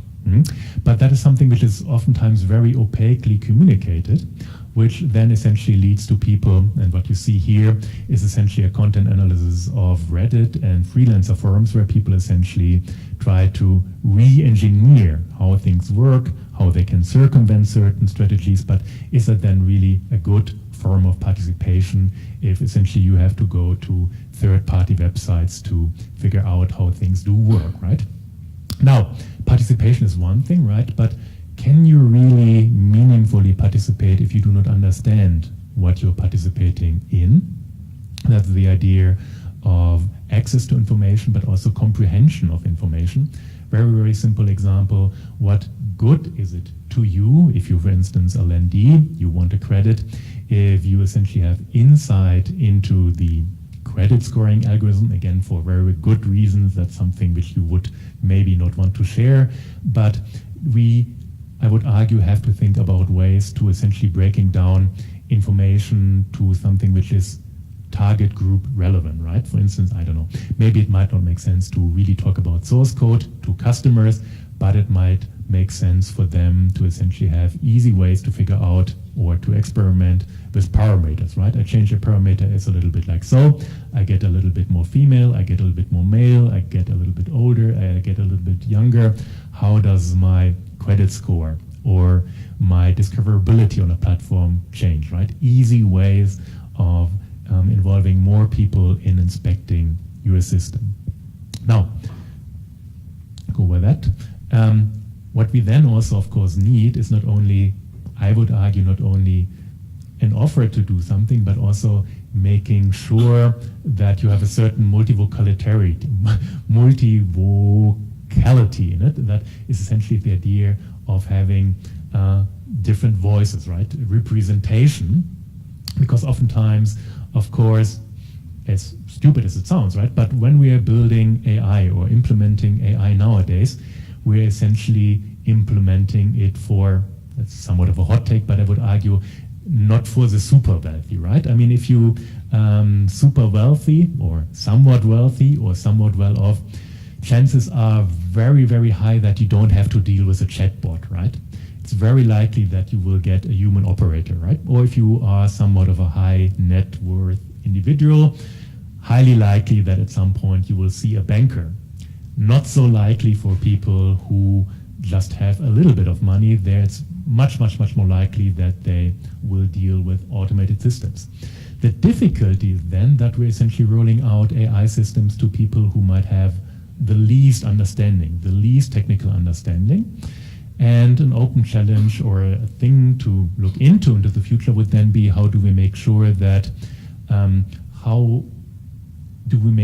the people that are most concerned, most impacted by AI systems, how can we make sure that they are actually represented well, right? That is simple as kind of like people who have the resources, who can make their voices heard. They have essentially ways of circumventing any type of bad AI implementations. Final point, when we talk about engaging stakeholders, then there's also the question of how responsive can that be? How quick can any remedy be? I give you an example now, for instance, from labor markets. We oftentimes have things like, I got a YouTube, right? I got a copyright strike, my channel is demonetized. Think about what you see here is interviews we did with freelancers where we asked them to draw themselves in relation to their clients. We oftentimes have this idea of, it's very much kind of like a predator and prey thing, right? You have essentially always customers trying to scam you on online labor markets. Maybe they give you a bad rating because you didn't do what they asked you to, although it was somewhat borderline, not something which was part of the contract. How easy is it to essentially go to a platform and go to them and say, okay, somebody gave me a bad rating that essentially has an impact on my overall rating, that essentially is discriminating me in terms of the discoverability algorithm, how quickly can they do a remedy, right? And the problem is that if it takes weeks and weeks and months maybe to turn around such a decision, it has a real impact on people's livelihood, right? And what is always a difficulty when it comes to people who are really much concerned right now about how well the system works, how do you essentially respond to that as an organization, right? Do you remain unresponsive? You can do that for a certain time, right? Do you stall for time? Do you allow for change? And maybe somewhat relevant for people who are really dependent on that, do you have secondary measures in place where you maybe say that, oh, that's an issue, there's a dispute, but for the time being, how can we make sure that you can still somewhat at least operate? Now, I would argue when it comes to voluntary measures, like I just explained, I think open points for discussions are the idea of participation, comprehension, literacy, multivocality, having enough voices, and then being responsive. Idea being, and I think that would be something now for our discussion, again, coming back to the metaphor, I think it very much matters, right? Kind of like how much care we put also on the voluntary part of designing AI-driven organizations, using here a quote now, because remember, children, partnerships, and flower gardens reflect the kind of care they get. Question then, when it comes now to the discussion, how much care do we even give to these systems, right? How much are we good gardeners, in a sense? So thank you very much, and I think we are transitioning to the discussion, right?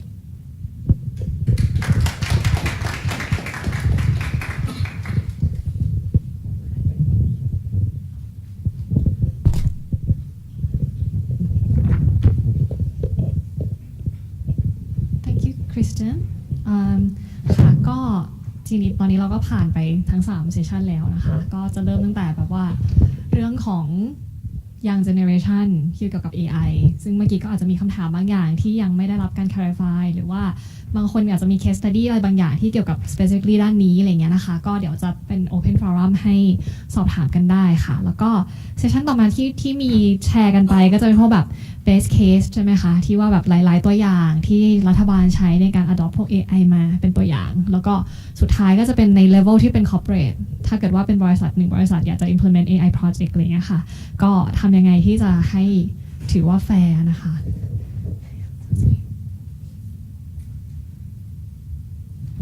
ก็จริงๆ open for discussion ค่ะ Is there anyone wanna discuss about any specific topics or give general recommendations or suggestions on these issues ค่ะ Please feel free to discuss นะคะ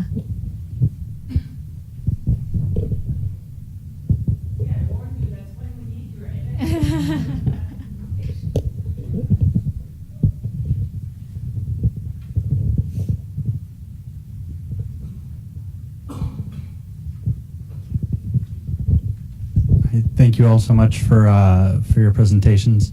I have a question about education and youth in education. Have there been any reports or about youth contributions to how much AI is used in like actual facilitation of education?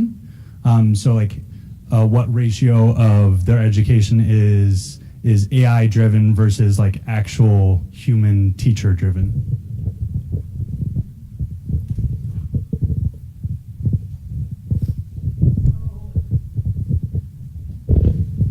So, not to the best of my knowledge. There are a couple of interesting initiatives, for instance, by UNESCO. There was last year, mid-year, was a conference in Beijing looking at education, but in that sense, it wasn't specifically highlighting a country study or a global effort. I wish that would be a cool project. Maybe we should do it together.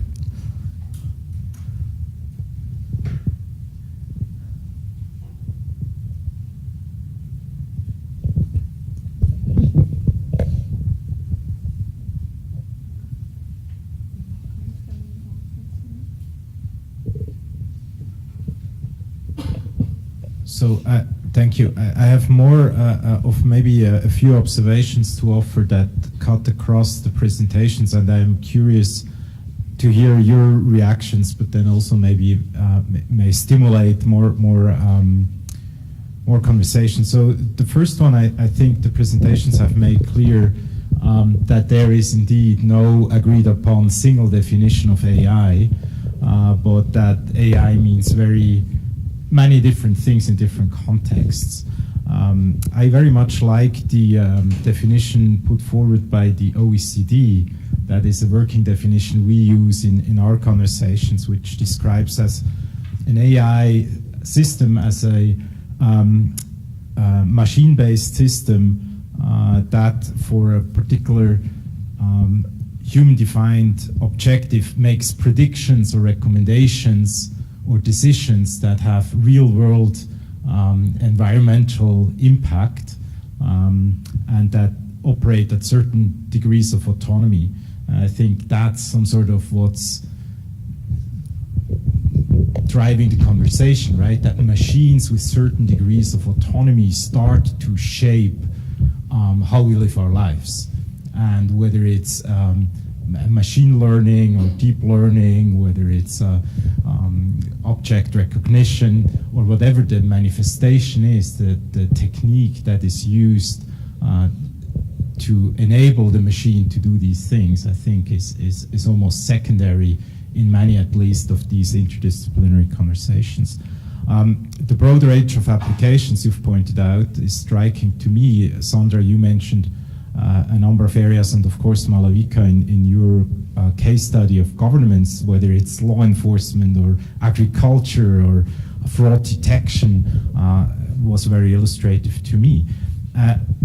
Ultimately, I think the contextuality, the diversity of applications, and also the embeddedness that I think you went after, Christian, in your presentation, that it's not only a technical thing, it's a deeply human, people-driven, design-driven thing we're talking about that's embedded in an organizational context, in a social context, that this makes it also very hard as researchers to understand impact. And I thought that was your point initially in response to Sandra's presentation, right? How do we measure impact of AI on people if it's such a contextual thing, if it's deeply embedded in cultural practices, in organizational practices, in legal constraints, and I felt that was pretty remarkable. And so maybe my question to you is, given that complexity of AI, given also the breakdown, I thought was interesting, Christian, where you said, well, there are categories of efficiency failures where AI is inaccurate, but then there may be other problems where AI works exactly as planned, but nonetheless produces outcomes that may be unfair or otherwise, create concerns.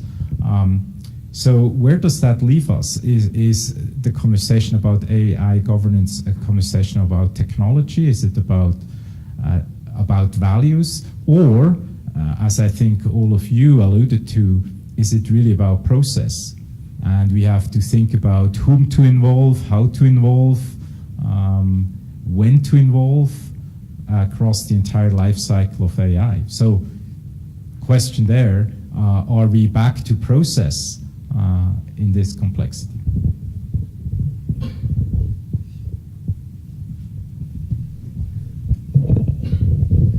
Well, maybe a tiny answer, but it connects to what you were asking, and I had it as like a add-on slide if someone has a question around it. So I think due to the complexity, it's really a combination of things. So for instance, if we would do a study in a way of how you were asking if this has been done or not, you would only get a certain answer if you would ask just the students. So in this case, we were looking at how the learner, the student, is being impacted by AI, basically. And we were looking at kind of new ways of learning, highlighting old needs and new needs. And if you're thinking about a particular student, some of the things that are happening, even some of the things he or she or they may be engaging with, are in that sense not really visible to the students. So how, for instance, some of the technologies that help teachers, educators become better educators, tailor things to a student's need, the student might not even be aware of it. At the same time, a number of things, for instance, are about mindsets, and that's a very tricky thing to measure, can be very subjective. So it's really complex, involves not just the student, but the educators, the vendors, school administration. So who should you really ask about the progress that is being made or the technologies that are being implemented and how well that is going? It's really so to a certain extent, we're back to more procedural ways of addressing the questions to maybe incrementally get to mini solutions, which then overall maybe give us a better sense for where we are. But I don't know. What about others?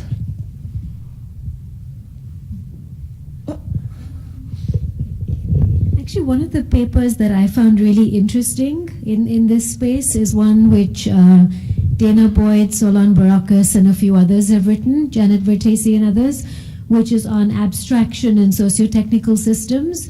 And they actually highlight 5 different kinds of traps that you fall into when you're trying to implement AI, which all come from computer science teaching us that abstraction is a good thing to do. Everything has to be abstracted. You're taught to reuse, remix, come up with very modular things that are not fit for any particular end user or system, but that can be reusable. So you're not reinventing the wheel. But how that can often, when that sort of training bleeds into an AI universe, how that can actually result in really weird intended and unintended consequences. So for example, like the portability trap is when you write something for one particular context and you try to port it out to another context, things break in weird ways. From the framing trap, they talk about how if you're looking at the universe that your AI-driven system is meant to affect, if your frame is only the actual technical system and all you're looking at is either efficiency or accuracy or cost savings, but you're not looking at the sort of ripple effect across the people that you're trying to change and how they might respond positively or negatively to the system that you're trying to alter. If your frame doesn't include all of the actors and all of the systems and the knock-on effects on other systems, your frame is too narrow and therefore your measure of success will always be incomplete.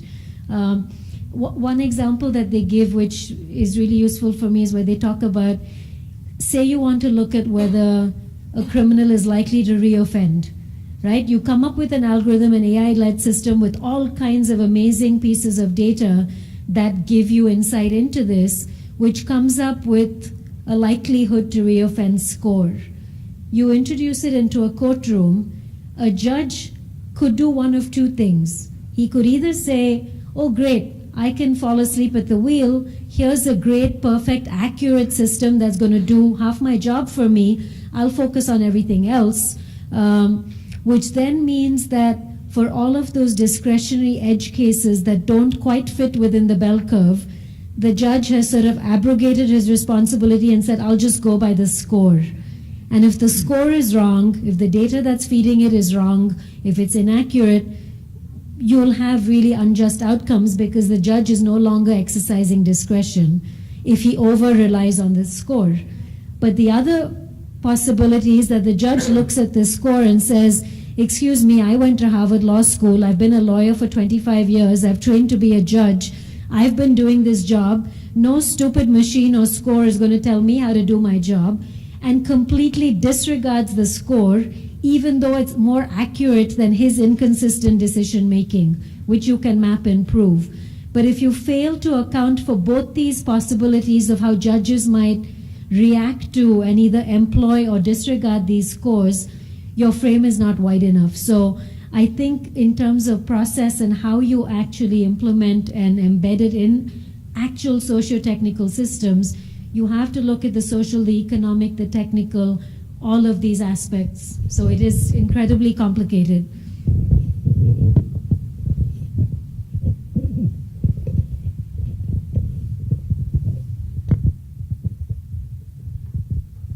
What do you guys think?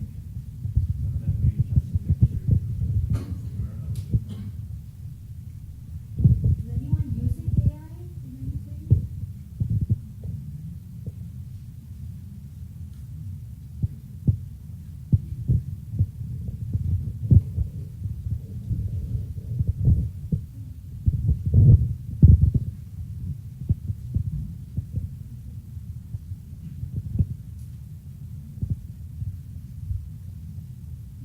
What are your biggest struggles? So, for instance, I tell you about what's currently on my plate, and one of the things I'm working on. I see several UNICEF colleagues also in the room.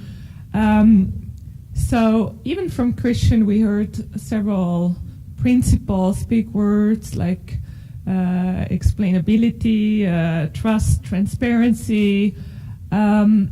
Principles that in essence I find very valuable and probably I can work with. So with colleagues from UNICEF, we're looking at which principles, for instance, are specifically relevant or interesting when it comes to young people, and how could you translate those principles, again, basically break it down from abstraction to something very practical and concrete, and potentially look at different use cases of how a certain principle has been applied, particularly again in the youth context. But it's keeping us really busy because we have some certain disagreement about the principles, and we have certain disagreements about how to break it down and how to make it relevant at a global scale. So that's one of the efforts that currently keeps me very busy. But what's on your mind? What are you working on, or what brought you here?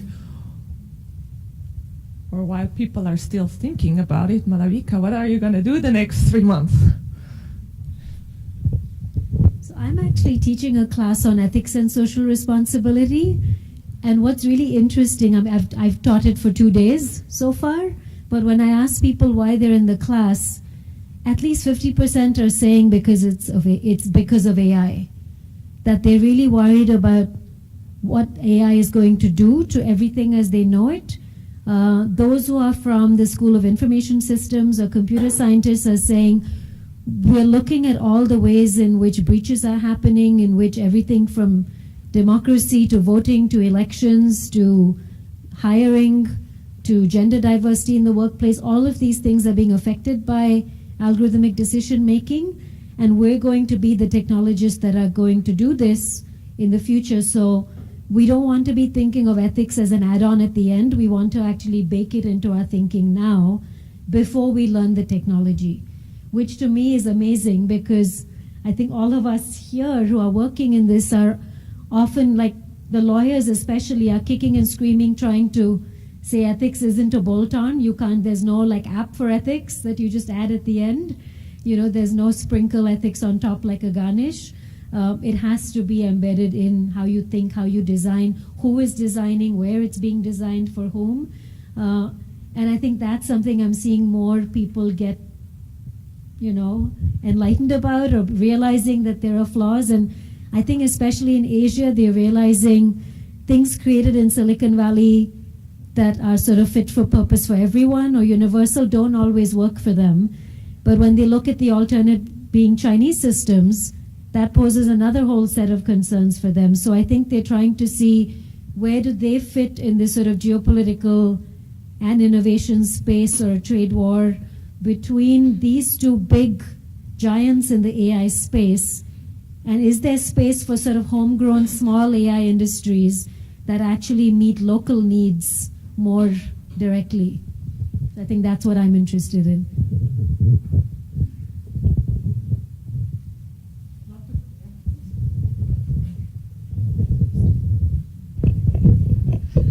I'm Krisanapong from ETDA. First of all, I have to say that I'm not the AI savvy myself, but last week I read one article in Harvard Business Review.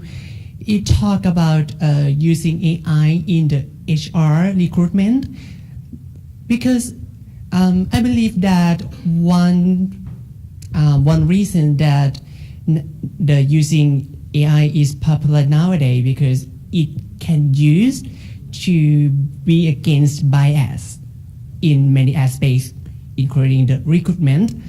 And from the article, it said that normally many organizations tend to choose people with good appearance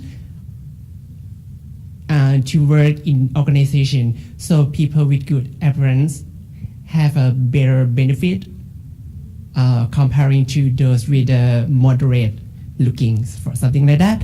So many organizations use AI to against this bias. However, when we program AI in the recruitment, so we have to set the parent of HR, so AI can learn how to choose people. So I'm not sure this is possible to against the bias because when we program the parent of choosing people, the one being programmed is have the bias of the programmer or something like that. So I think it's not practical at all in using AI in recruitment. Yeah, thank you. I think it has its own benefits and downfalls, right? Maybe it's a little bit anecdotal, right? But what you correctly pointed to that human hiring is deeply biased, right? I mean, as simple as it is, for just one example, which there was a study from last week, right? For instance, as a woman, better don't come across as too attractive on a photo. That has something to do with that normally HR is stuffed by other women that don't like to hire attractive women. It's stupid as it sounds, but that's a bias. Or older men essentially being biased against women in the workforce or against foreign sounding names. So I think there's very much benefits for AI to essentially serve as a system to combat this type of bias. Same as in the legal system, right? That essentially when it comes to more lay judges or so, or less informed judges, that it can be a very good kind of like counteracting argument. However, the funny thing is, right? I mean, I don't want to kind of like look down on Silicon, not looking down, but kind of like making fun of Silicon Valley, right? But there are always these snakes, all kind of like applications. There's, for instance, one app which essentially tries to sell to recruiters that they can look at video. So kind of like if you talk about machine learning, right? So people programmed a system where an applicant can essentially, or is actually forced to do a 30-second video where they make essentially a motivational statement, right? Where they essentially say, I really like to work with this company, I'm energetic and so on and so forth. Then you have machine vision running over it, sentiment analysis and all that. And they essentially make you a claim that this person is a cultural fit for your organization. It's of course complete snake's oil. Or, by the way, if you ever, and one thing which is actually something in practice, whenever you come right now towards an automated hiring system, I think there's great potential. Right now, just the implementation is sometimes hilariously fun. I don't know whether you heard about that, right? But when you nowadays have HR systems, they scan for keywords, like for instance, prestigious university and all that.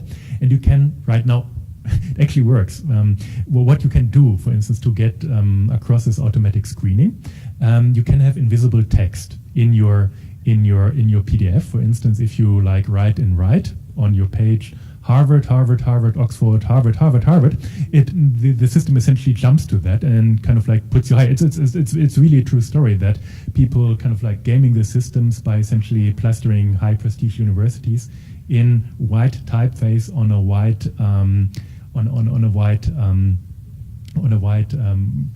sheet of paper, right? Computer sees it, essentially flags it as a really attractive candidate, goes to then a human HR person that doesn't, of course, recognize that, but it's still kind of like that what you then work with. And to add insult to injury, if you ever worked in HR, right, that you from there on you work with a funnel, right? You essentially get the application that you have to process and all that. Then you essentially work with organizational processes, which essentially is software which tells you how to do things. It's sometimes hilariously bad how it works in practice, frankly. But then again, there's so much potential there, right? Because we as human beings, we are horribly biased, right? Even though we don't really notice that. And even though if we notice that, then organizationally, we kind of like tend to become lazy really quick, right? We kind of like know that you shouldn't be biased towards people who are different than you. Maybe you do that after a sensitivity training for 1 day, 2 days, 14 days. But the normal course of action is that you kind of like get into the rut again, right? And for that, AIs would be actually pretty good if they would be decent.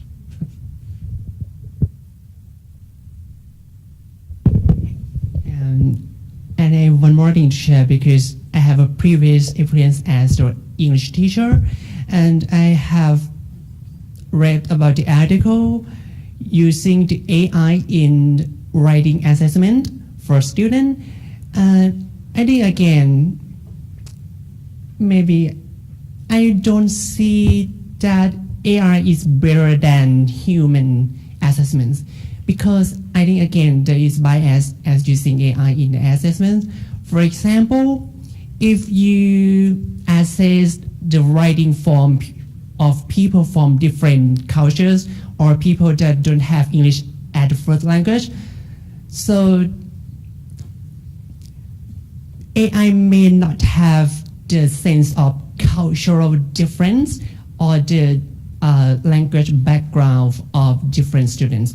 So I think human assessment is better than AI assessment in this sense. What do you think?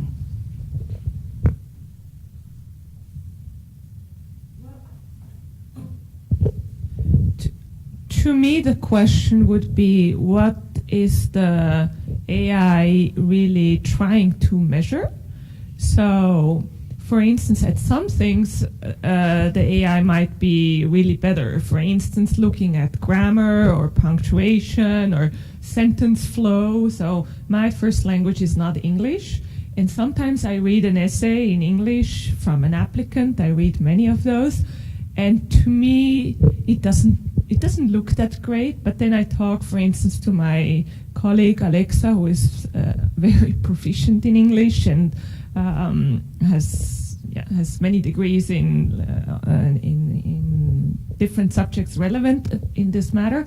And so she can see between the lines of how well something is structured, how creative it flows, or how other things that I can, with my bare eyes, not fully comprehend as a not first language English speaker. So to me, such a tool could help me in certain cases, but maybe not in other cases. But again, also back with your previous question, I'm always very skeptical based on what kind of data such a AI system was built upon. So if it was trained just on US English speakers or essays of US citizens, will it then really capture if a Swiss person writes an English essay and see beyond certain flaws like grammars and sentence structures and the like, or will the teacher actually be much better? Or in the case of hiring, is the data, where is it coming from? And is it, for instance, very old data where traditionally certain communities or certain genders were more likely to get a job or be successful at the job for many very complex reasons? So I would always trying to figure out, what is this tool or this AI trying to help me with, based on what kind of background, soil, as Christian used to like it, call it in his metaphor, based on what is it built against, and can I still use some of it, Or actually, does it have so many flaws that we should be more careful because it will increase inequalities and unfairness and actually be even more biased than if you would do it as a human?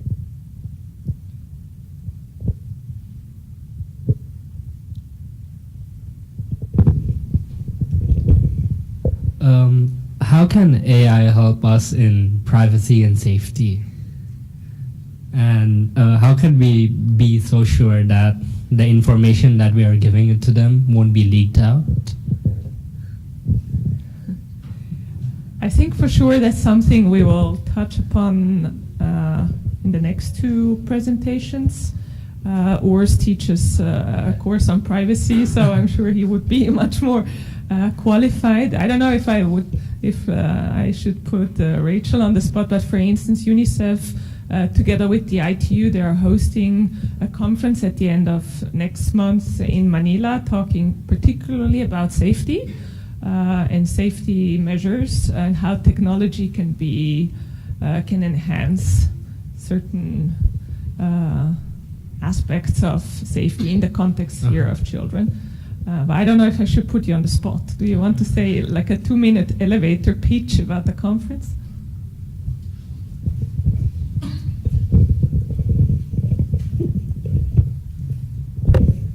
Thank you for putting me on the spot. So my name's Rachel. I'm from UNICEF East Asia Pacific Regional Office.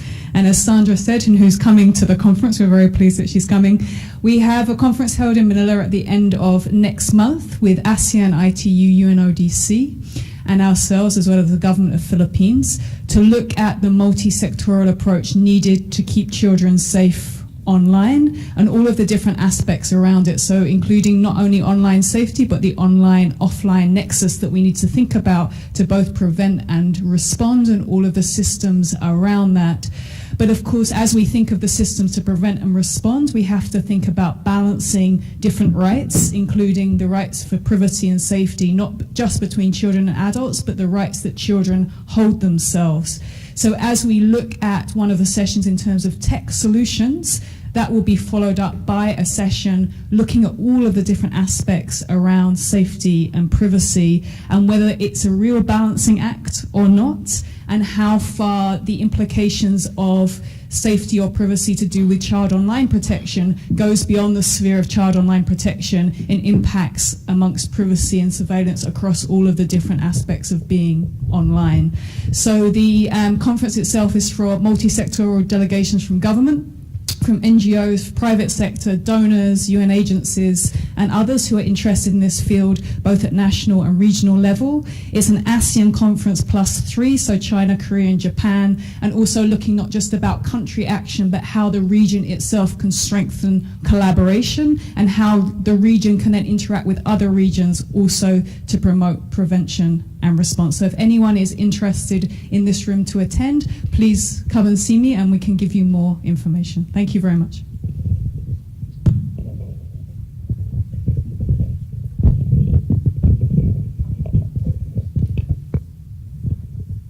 I mean, just to give two examples how AI can be used to enhance privacy and security or safety. I mean, the safety space, think about self-driving cars. There's been an argument that actually human drivers are not necessarily the safest drivers, right?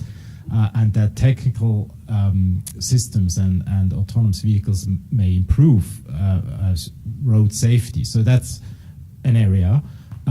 Think about what we already see in the airline industry, where we have a large degrees of automation using autopilots, which was extremely important to increase safety of one of the major ways of transportation. So there are, I think, countless examples. Privacy, if you look at the use of AI, for instance, in the telecommunication industry, where AI and pattern detection is used to spot cyber attacks against telecommunication infrastructure, to prevent intrusions and leakages, where then if the intruder succeeds and gets into the database, you may have, of course, disclosure of personal information. That's an example where you see AI playing a positive role. So I do feel there are tremendous potential benefits, but again, it boils down to how these systems are designed and tested and trained, as Sandra pointed out, but also the other examples, and how participatory we are, and who makes these decisions ultimately. I think that's maybe also the segue to the next session. Who's making these decisions? Is it the individual developers? Is it the companies? Is it the multi-stakeholder body? Is it the UN? Is it the national legislator? Is it the city? These are the big challenges, and we don't have a single answer, and we're also still early stage in figuring out as a society how do we engage in these conversations, particularly because it's also so complex and so technical and hard to understand. I mean, I was just reminded when Sandra asked you who's using AI, and many people thought, no, I'm not using AI, but if we use this, or if we use news feeds on social media, these are, of course, AI-powered technologies. So I would assume about 99% in the room are actually relying on AI for how we read news, right? Just as an example, or watch videos or our favorite TV shows. Maybe we hand over to... Yes. I think maybe we're all in look, yes, maybe one more.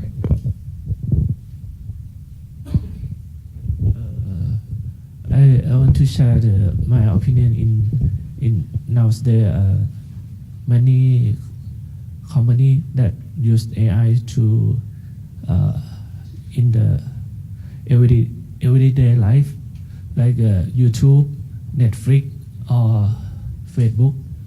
And if I want to everyone to use AI in the easy way, it's not just the complex equation, or everyone can understand, and to create the AI in the good direction. Because if someone use in the wrong way and used to is not in a bad, I think the world is will is not to be the in the peace, right?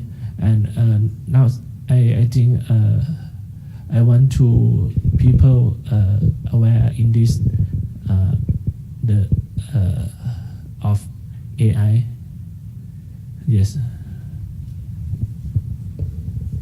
Obviously, I think it's very admirable what you are doing. I spent a week last year in a very rural area in Colombia, asking young people about AI and what they think AI is. And I got a lot of movie titles and quotes, but the knowledge was not really there yet. So I think we need a lot of different types of efforts that help young people and society at large understand what they're using and how that's connected to AI to become better users and advocates if they feel something is not as it could be or should be. So thank you for your work also. But I do think we turn it over to you. Maybe there's coffee somewhere, or looking forward to, yes, connecting with people over the break. ค่ะก็จริงๆจบเซสชันแรกไปแล้วนะคะก็จะมีหลายๆส่วนก็น่าจะมี continue conversation หรืออะไรเงี้ยก็เชิญได้นะคะกับ coffee break แล้วก็เดี๋ยวหลังจากจบเบรกอะค่ะก็จะเป็นส่วนที่อาจจะเป็นสิ่งที่คนหลายคนคอนเซิร์นนะคะเรื่องแบบเกี่ยวกับ legal และคือเมื่อกี้มีคำถามเรื่องเกี่ยวกับว่าใช้ AI แล้วในส่วนของ privacy ของคนที่ใช้เราจะแบบ governance ยังไงจะแบบ balance ยังไงระหว่างสิทธิ์กับการใช้ประโยชน์ในเทคโนโลยีอะไรเงี้ยนะคะก็จะเป็นพาร์ทต่อไปก็จริงๆในส่วนของเซสชันแรกก็เหมือนกับเราน่าจะเห็น use case แล้วก็ case study กันเยอะขึ้นแต่ว่าก็น่าจะเห็นแล้วค่ะว่ายังต้องเป็นเทคโนโลยีใหม่ที่เราต้องศึกษาแล้วก็ explore กันอีกมากว่า AI คือจะเป็นคำถามที่ว่า AI จะมาแทนมนุษย์หรือเปล่า สุดท้ายมันก็จะมีฟลอร์บางอย่างที่ยังต้องใช้มนุษย์อยู่ถูกไหมคะหลังจากที่เราดูจาก use case มากมายที่โชว์มาแล้วอะไรเงี้ยค่ะก็เดี๋ยวยังไงทางเบรกจะอยู่ทางข้างหน้านะคะแต่ว่ารบกวนว่าไม่เอาเข้ามาทานข้างในนะคะแล้วก็อาจจะรบกวนขอถ่ายรูปรวมข้างหน้าตรงแบ็กดรอปนิดนึงนะคะแล้วก็เดี๋ยวเรากลับเข้ามาตอนประมาณสัก4 โมงไหมคะหรือว่า เพราะว่ามันรันเอาไปนิดนึง3:45แล้วกันค่ะเราจะได้เลิกไม่เกิน5 โมงเราจะได้กลับบ้านกันนะคะ โอเคค่ะก็เดี๋ยวเชิญข้างหน้าเลยค่ะพวกเราไม่หยุดคิดพวกเราไม่หยุดทำไม่ยอมเป็นผู้ตามกล้าทำสิ่งใหม่รวมพลังศรัทธายึดมั่นในหัวใจพวกเราคือเอ็ดดาสร้างสะพานแข็งแรงเชื่อมทางไปข้างหน้าคือความหมายที่สื่อเชื่อมโยงโลกใบใหญ่ให้ใกล้เพียงปลายมือคือหน้าที่เอ็ดดาเชื่อมโยงโลกใบใหญ่ให้ใกล้เพียงปลายมือคือหน้าที่เอ็ดดา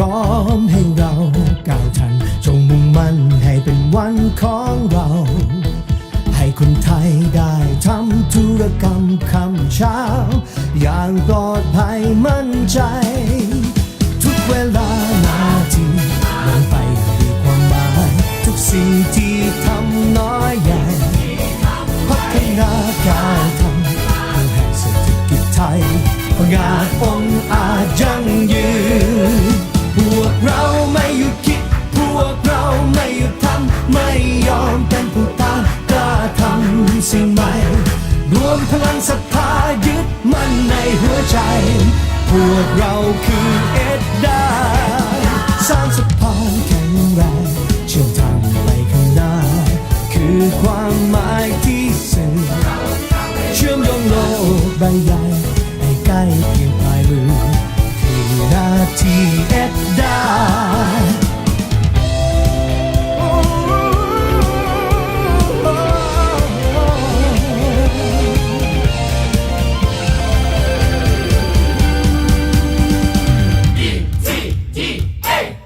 พวกเราคือเอ็ดดา ETDA พวกเราคือเอ็ดดา ETDA พวกเราคือเอ็ดดา ETDA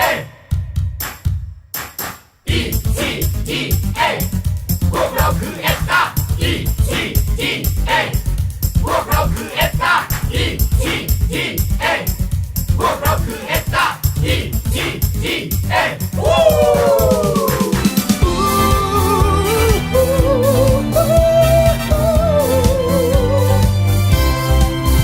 พวกเราไม่หยุดคิดพวกเราไม่หยุดทำไม่ยอมเป็นผู้ตามกล้าทำสิ่งใหม่รวมพลังศรัทธายึดมั่นในหัวใจพวกเราคือเอ็ดดาสร้างสะพานแข็งแรงเชื่อมทางไปข้างหน้าคือความหมายที่สื่อเชื่อมโยงโลกใบใหญ่ให้ใกล้เพียงปลายมือคือหน้าที่เอ็ดดาเชื่อมโยงโลกใบใหญ่ให้ใกล้เพียงปลายมือคือหน้าที่เอ็ดดา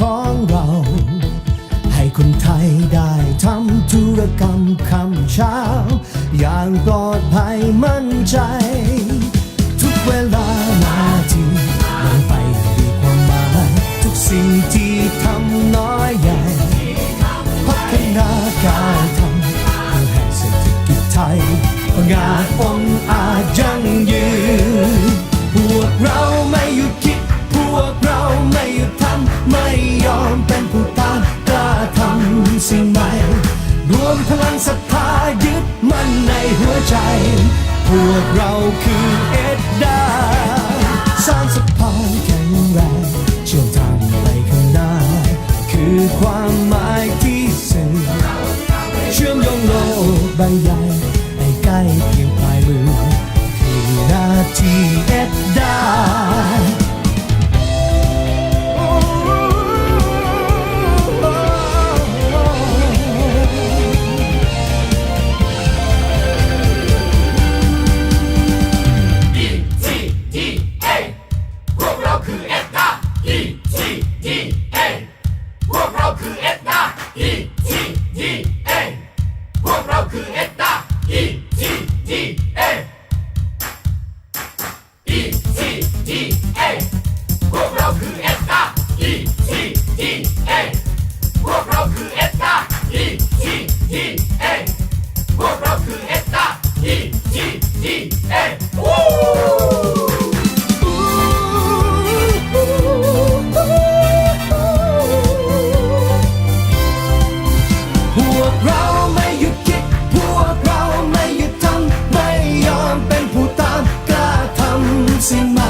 เราคือเอ็ดดาสร้างสะพานแข็งแรงเชื่อมทางไปข้างหน้าคือความหมายที่สื่อเชื่อมโลกใบใหญ่ให้ใกล้เพียงปลายมือคือหน้าที่เอ็ดดาเชื่อมโยงโลกใบใหญ่ให้ใกล้เพียงปลายมือคือหน้าที่เอ็ดดา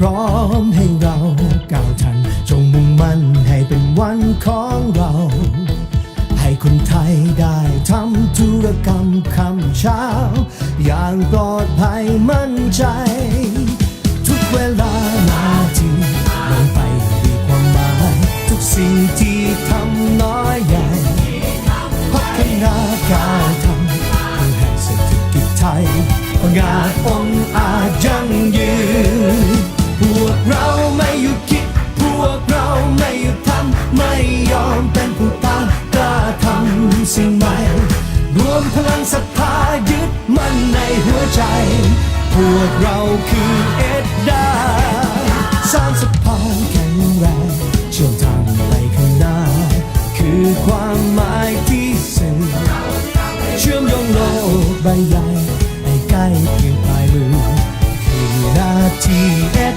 ดา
กเราคือเอ็ดดาสร้างสะพานแข็งแรงเชื่อมทางไปข้างหน้าคือความหมายที่สื่อเชื่อมโยงโลกใบใหญ่ให้ใกล้เพียงปลายมือคือหน้าที่เอ็ดดาเชื่อมโยงโลกใบใหญ่ให้ใกล้เพียงปลายมือคือหน้าที่เอ็ดดา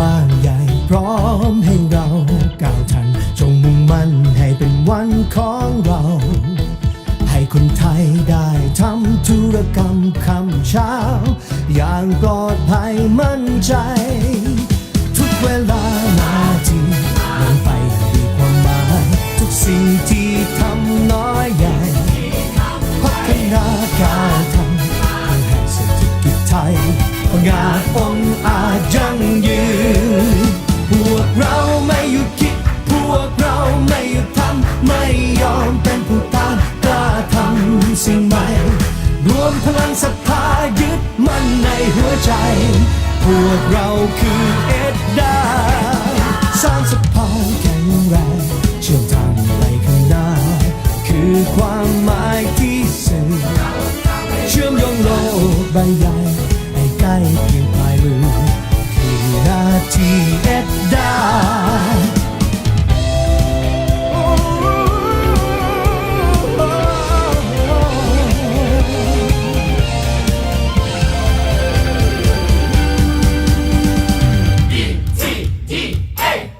พวกเราคือเอ็ดดา ETDA พวกเราคือเอ็ดดา ETDA พวกเราคือเอ็ดดา ETDA ETDA พวกเราคือเอ็ดดา ETDA พวกเราคือเอ็ดดา ETDA พวกเราคือเอ็ดดา ETDA วู้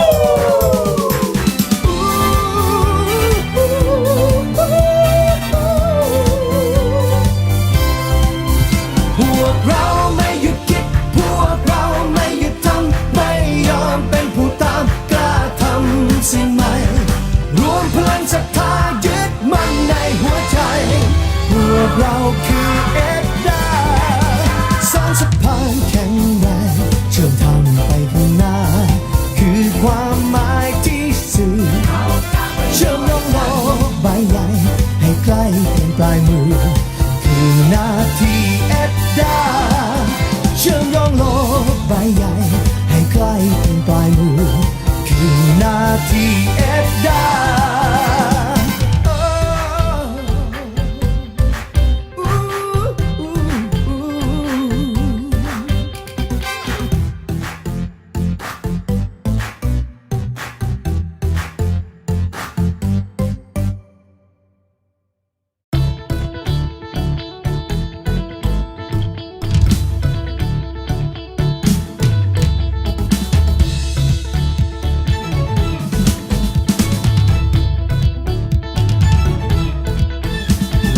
กว้างใหญ่พร้อมให้เราก้าวทันจงมุ่งมั่นให้เป็นวันของเรา ให้คนไทยได้ทำธุรกรรมคำเช้าอย่างปลอดภัยมั่นใจ ทุกเวลานาทีนำไปด้วยความหมายทุกสิ่งที่ทำน้อยใหญ่พัฒนาการทำเพื่อให้เศรษฐกิจไทยงานองอาจยั่งยืนพวกเราไม่หยุดคิดพวกเราไม่หยุดทำไม่ยอมเป็นผู้ต้านกล้าทำสิ่งใหม่รวมพลังศรัทธายึดมั่นในหัวใจพวกเราคือเอ็ดดาสร้างสะพานแข็งแรงเชื่อมทางไปข้างหน้าคือความหมายที่สื่อ เชื่อมโยงโลกใบใหญ่ให้ใกล้เพียงปลายมือคือนาทีเอ็ดดา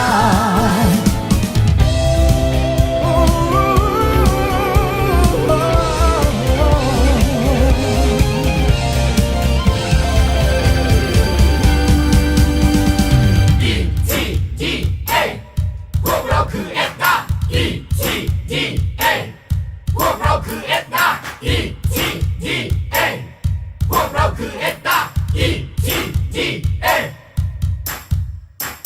ETDA พวกเราคือเอ็ดดา ETDA พวกเราคือเอ็ดดา ETDA พวกเราคือเอ็ดดา ETDA วู้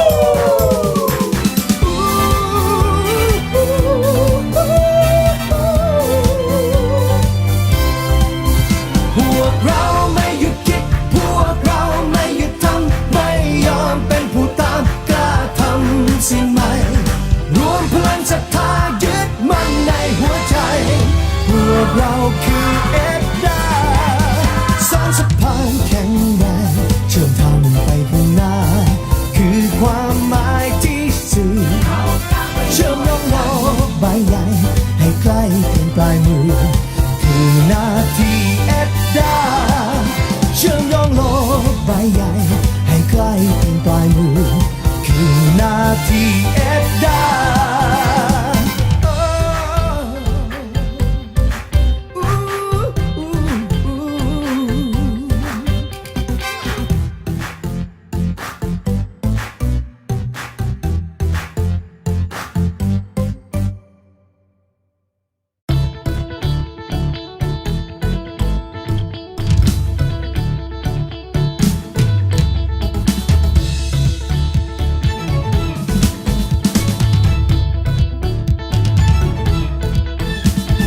กว้างใหญ่พร้อมให้เราก้าวทันจงมุ่งมั่นให้เป็นวันของเรา ให้คนไทยได้ทำธุรกรรมคำเช้าอย่างปลอดภัยมั่นใจ ทุกเวลานาทีลงไปด้วยความหมายทุกสิ่งที่ทำน้อยใหญ่พัฒนาการทำเพื่อให้เศรษฐกิจไทยงานองอาจยั่งยืนพวกเราไม่หยุดคิดพวกเราไม่หยุดทำไม่ยอมเป็นผู้ตามกล้าทำสิ่งใหม่รวมพลังศรัทธายึดมั่นในหัวใจพวกเราคือเอ็ดดาสร้างสะพานแข็งแรงเชื่อมทางไปข้างหน้าคือความหมายที่สื่อเชื่อมโยงโลกใบใหญ่ใกล้เพียงปลายมือคือนา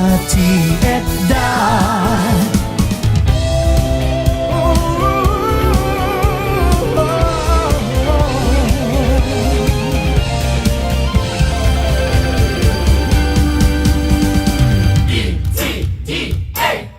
พวกเราคือเอ็ดดา ETDA พวกเราคือเอ็ดดา ETDA พวกเราคือเอ็ดดา ETDA ETDA พวกเราคือเอ็ดดา ETDA พวกเราคือเอ็ดดา ETDA พวกเราคือเอ็ดดา ETDA วู้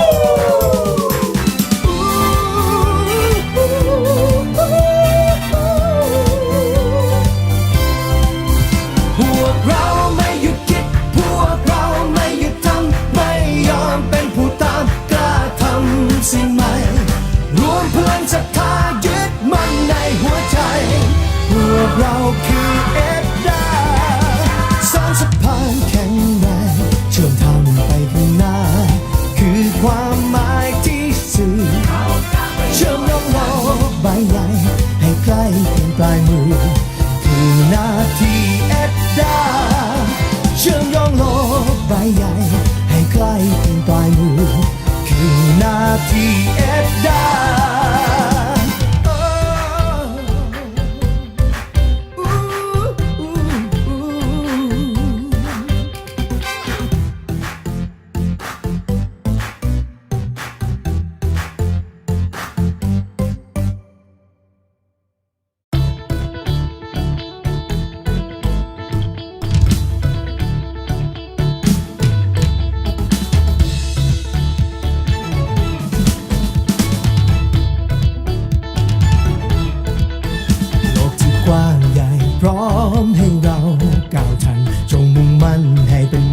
ของเรา ให้คนไทยได้ทำธุรกรรมคำเช้าอย่างปลอดภัยมั่นใจทุกเวลานาทีลงไปด้วยความหมายทุกสิ่งที่ทำน้อยใหญ่พัฒนาการทำเพื่อให้เศรษฐกิจไทยงานองอาจยั่งยืนพวกเราไม่หยุดคิดพวกเราไม่หยุดทำไม่ยอมเป็นผู้ต้านกล้าทำสิ่งใหม่รวมพลังศรัทธายึดมั่นในหัวใจพวกเราคือเอ็ดดาสร้างสะพานแข็งแรงเชื่อมทางไปข้างหน้าคือความหมายที่สื่อเชื่อมโยงโลกใบใหญ่ให้ใกล้เพียงปลายมือคือหน้าที่เอ็ดดา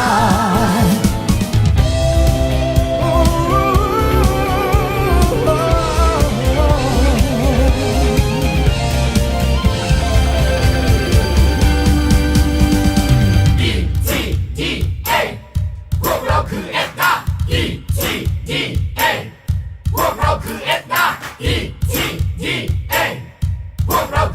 า ETDA ETDA พวกเราคือเอ็ดดา ETDA พวกเราคือเอ็ดดา ETDA พวกเราคือเอ็ดดา ETDA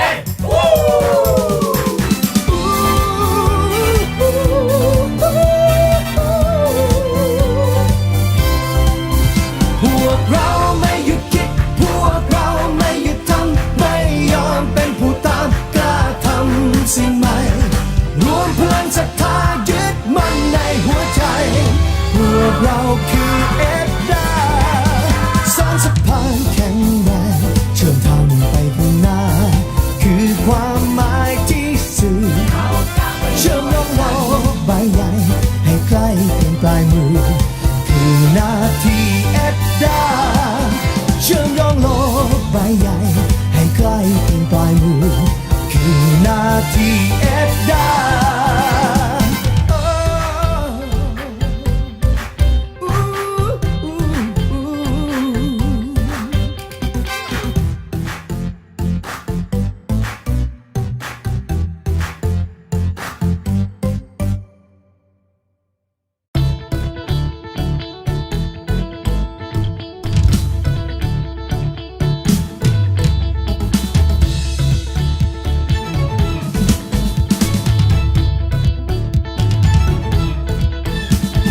กว้างใหญ่พร้อมให้เราก้าวทันจงมุ่งมั่นให้เป็นวันของเราให้คนไทยได้ทำธุรกรรมคำเช้าอย่างปลอดภัยมั่นใจทุกเวลานาทีเมื่อช่วงแรกนะคะเราได้เหมือนกับทำความเข้าใจกับคอนเซปต์แล้วว่าจริงๆคือการออกแบบตัวเทคโนโลยีที่เกี่ยวข้องกับ AI เนี่ยก็ควรจะคำนึงถึงเรื่อง ethical หรือ fairness พวกนี้นะคะทีนี้เราจะมาดูในบริบทของ privacy by design กันบ้างนะคะค่ะก็จริงๆเซสชันนี้ก็จะเป็นอย่างที่เกริ่นไปก่อนที่จะเบรกค่ะว่าน่าจะเป็นอิชชูที่หลายๆคนกำลังคอนเซิร์นกันอยู่ที่เรากับ wording ที่เราได้ยินบ่อยๆพวก GDPR ที่มันลิงก์ต่อมาไปที่ PDPA ของเราอะไรเงี้ยนะคะแล้วก็จะเป็นพวกแบบเราจะ govern มันยังไงดีอะไรเงี้ยค่ะก็จะมีมาแชร์โดยแนะนำค่ะคุณ Professor Herbert from Research Center for Information Law University of St. Gallen, Switzerland. Thank you. Thank you very much for introducing me. Thank you. Thank you very much for having me here. I have bad news and good news. The bad news are that my presentation is far more abstract than those of my colleagues. I don't have slides with colors, as you realize. And the good news, I'm afraid, I don't have any. the reaction to artificial intelligence, in my view, is what you could classify as reactions to information power. And so it seems necessary to come closer to an understanding of information power. A working definition is information power is the ability to command information resources and infrastructures and information material to achieve one's own goals against all possible resistance. There's of course the adage that information is power, but to our research this is not enough. We want to learn more about information power and how it functions and what constitutes information power.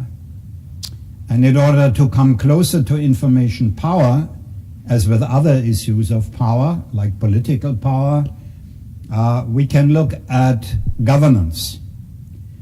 Governance as an approach to balance power conflicts in a society or among societies in a way that nevertheless allows dynamic development while guaranteeing stability of a society.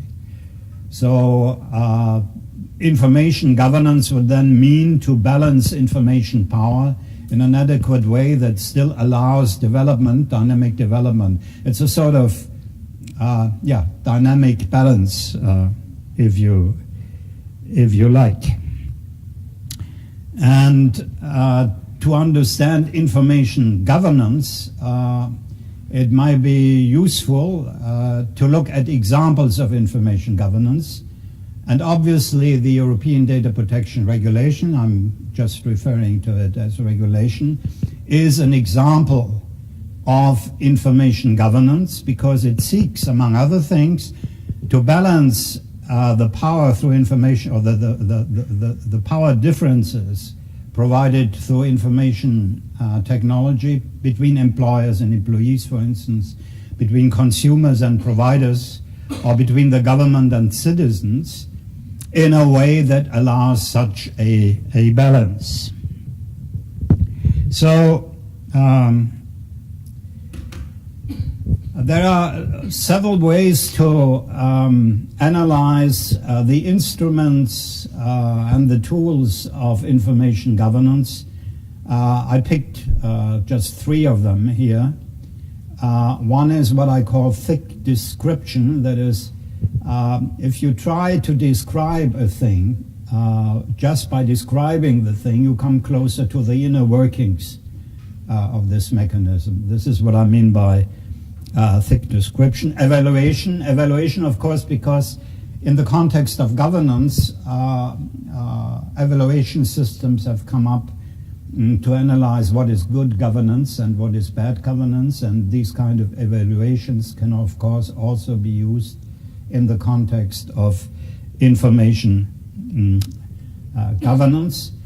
And another approach is to understand things is when we look at them, while they are working, while they are developing in time, while we are looking for trends. So this would be the third element I'll be looking at when I use the regulation as an example. I will combine thick description and evaluation here just for shortness sake. And I will only pick 2 elements in the regulation, which are obvious. One is the regulation is European Union law. And another one, which is not so obvious, but obvious to lawyers, is that the regulation uses a lot what we call legal fiction. And the legal fiction element is the contract element, and the contract element is the consent element. Yeah, there are so many situations now where you ask for your consent when you look at a website. You know, you consent to cookies, you consent to that, you consent to that. And the underlying idea is a fundamental idea of civil law. That is, in civil law, there is a relationship of equal persons meeting each other with free will and making decisions, which then, of course, bind them. But it is obvious that this is a legal fiction. So what is happening in information governance, and this also happens in other governance forms, is that governance systems borrow from other systems. And information governance here obviously borrows from the legal system. It also borrows from what I would call governance by belief, which, by the way, is becoming more and more important in a more general way. Here in this context, it means the reference to human rights, because it might be shocking, but this is a system of beliefs. When you read the Declaration of Independence, it says, we hold those truths to be self-evident. And in our understanding, this is something you do not question. It is a system of belief. If you borrow from other systems, you also borrow not only the advantages from other systems, and the legal system has a couple of advantages, but also the deficiencies. And when you borrow from EU law, one of the deficiencies is that the interpretation process of the law is very time-consuming. In former times, when you had a data protection question in a country, it went through the legal system of the country, which was already bad enough. But now it goes through the European law system. This is very, very time-consuming. And obviously, when you work with legal fiction, you are faced with reality. And, you have to, like the legal system had to develop this legal fiction again and again and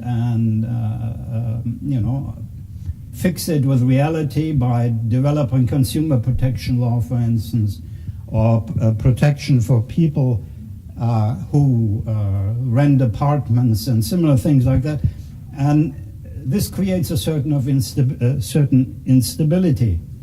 And this is what the regulation inherits and carries with it when it is borrowing from other systems.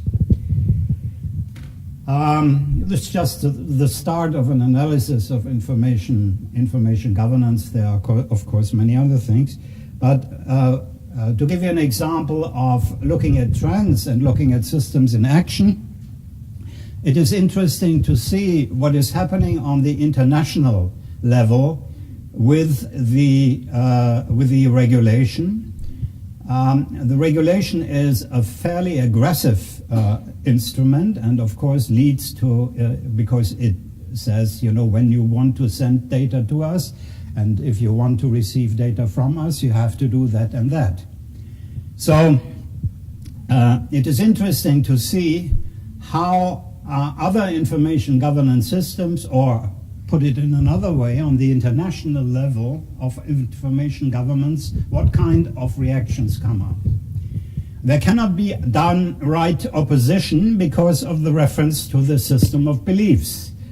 You cannot attack the data protection regulation just by saying, they're proclaiming to defend human rights.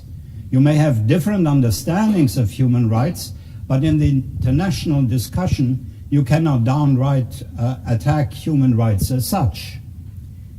Now, this needs other reactions, and what we see is, I will just point to four examples. One is mimicking data protection law. My colleague Graham Greenlee from Australia has made an in-depth analysis of draft laws and regulations outside the European Union that try to meet the adequacy standard of the regulation, but which in substance are just not addressing the main elements that are necessary to follow the adequacy principle. But at least outward, they can say we have a data protection law. The regulation is also used in international debates as a legitimation to exclude national security issues, because the regulation excludes national security issues, and so by referring to the regulation, you can say, no, we have to look at data protection in a different way when we are dealing with national security.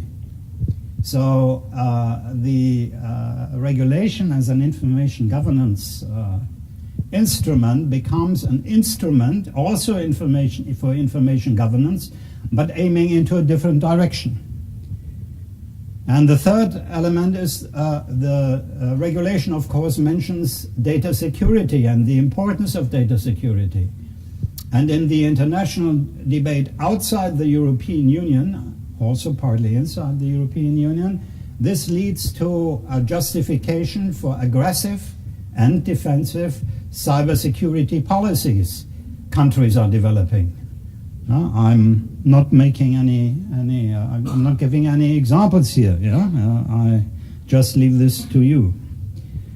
And a very interesting development is, of course, in the regulation there is this thinking about transporter data flow, and that you should be careful about that transporter data flow, that you should observe certain criteria.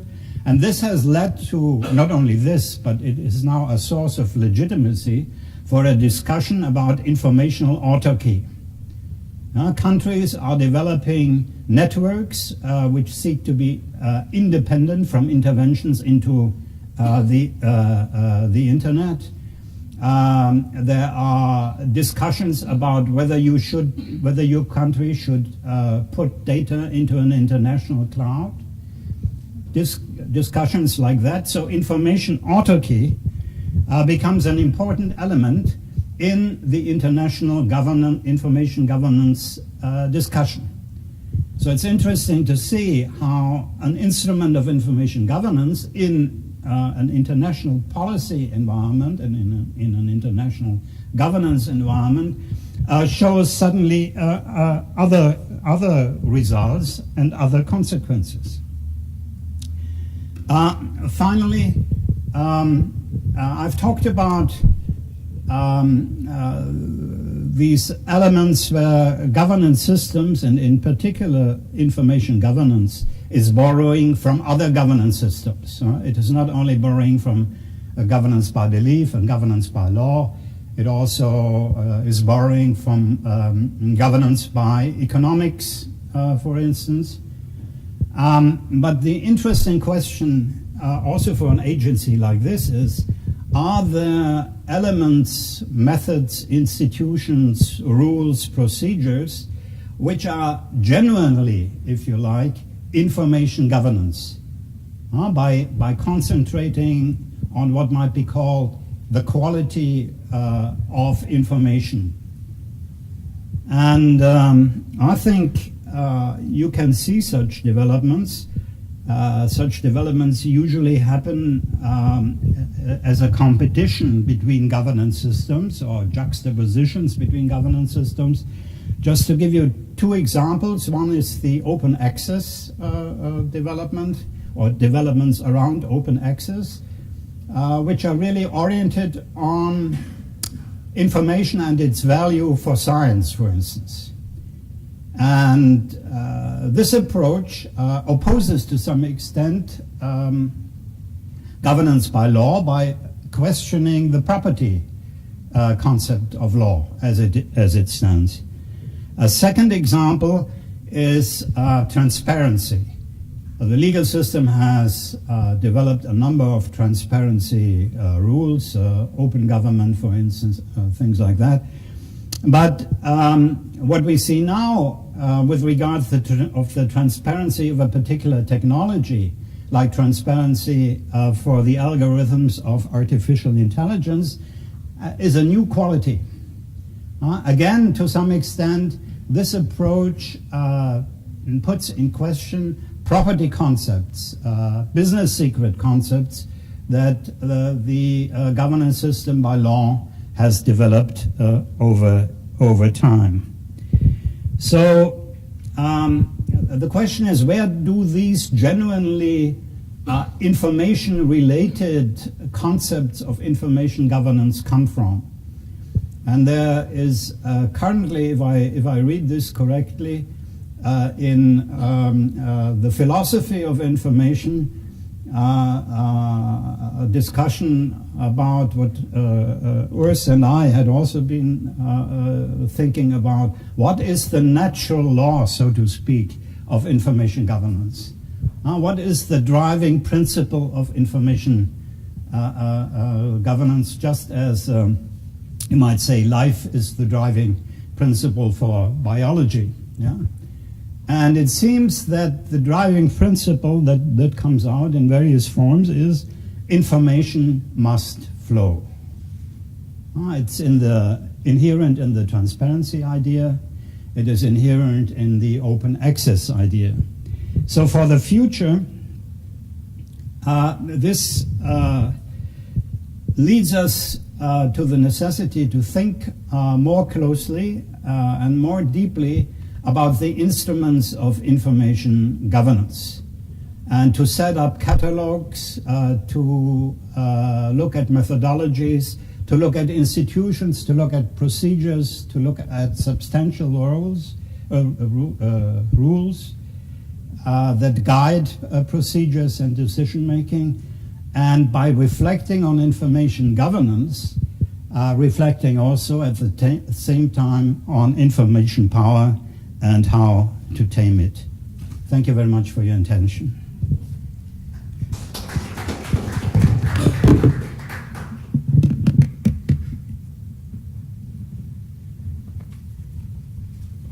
I take no questions, thank you. This would shake the power principle. Questions will shake power.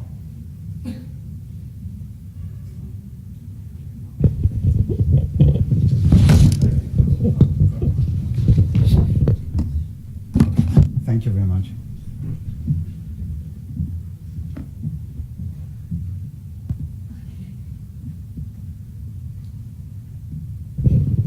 ค่ะก็เป็น last session แล้วนะคะก็จะเป็นอันนี้คือจริงๆตามหัวข้อเลยค่ะเป็นวันนี้จะมีแชร์ international trends ก็เลยจะเป็นส่วนของว่าตอนนี้ให้ดู trends ว่าปัจจุบันเนี้ย AI มันถูก regulate ยังไงนะคะเพราะว่าหลายส่วนก็คือไม่อยากให้โดน over regulate แต่ในขณะเดียวกันก็จะมีชู้ของตัว privacy ตัวของ security ของคนที่เป็นเจ้าของ data อยู่นะคะก็จะเป็นทางดร.อูสจะมีมาแชร์เกี่ยวกับประเด็นนี้ว่าตอนนี้ในแง่ของทั่วโลกเนี่ยมองประเด็นเกี่ยวกับตัว AI regulation ยังไงนะคะก็เชิญดร.อูสค่ะ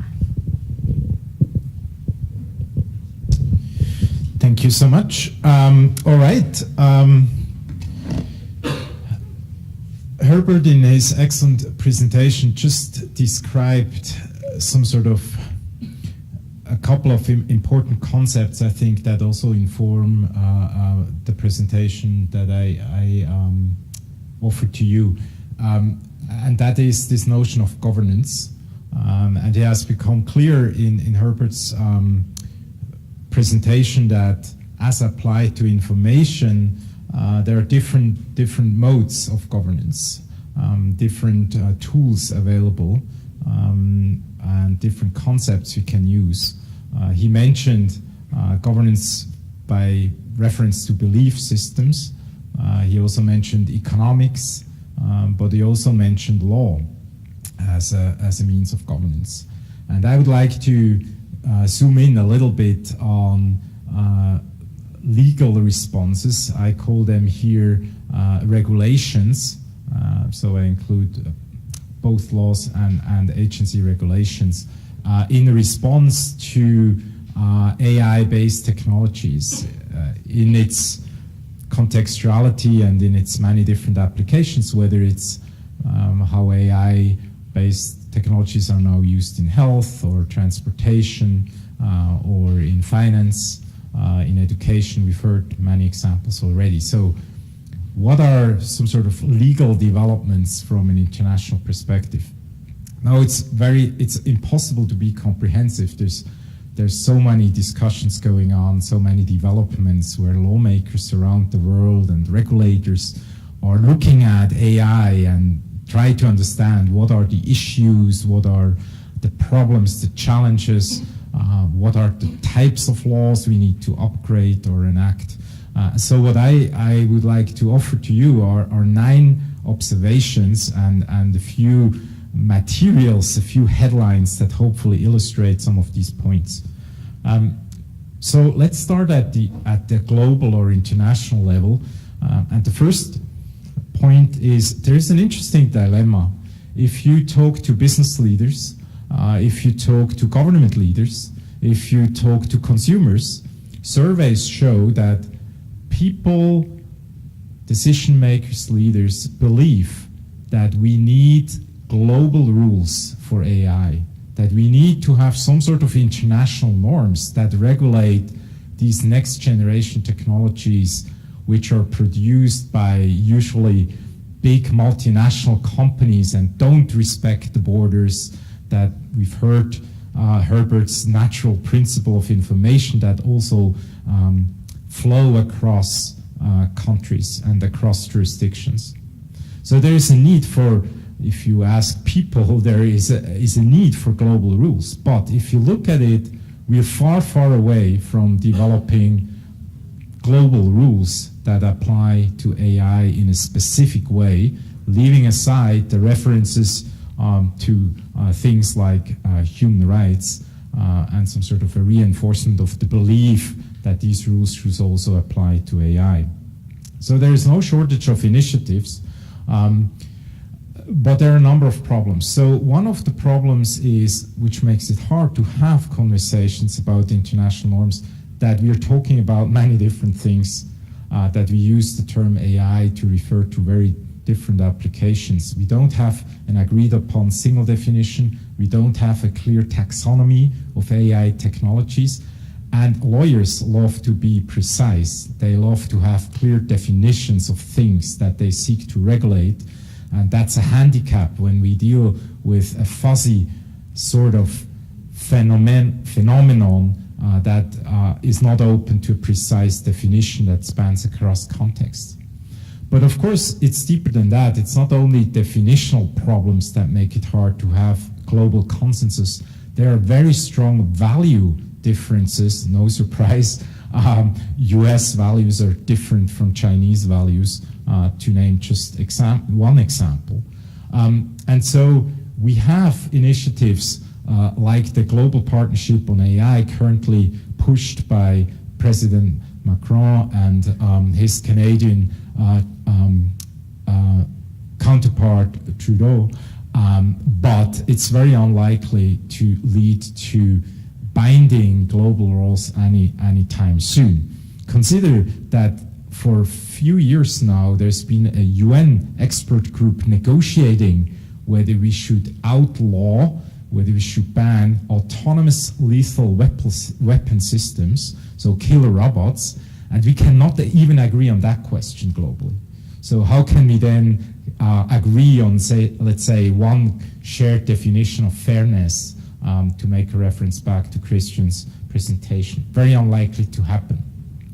So what happens right now is, because we have this need for norms, and people and societies and policymakers and lawmakers want to proactively deal with the risks and address them, we see a lot of action at the local level that some sort of compensates for the lack of opportunity to create norms at the global level. So in the US in particular, we see a lot of action at the level of cities. So San Francisco is just one among many examples, for instance, addressing particular applications of AI technology here, facial recognition, by banning it actually. And there are several cities in the US that have started to regulate very specific applications areas of AI.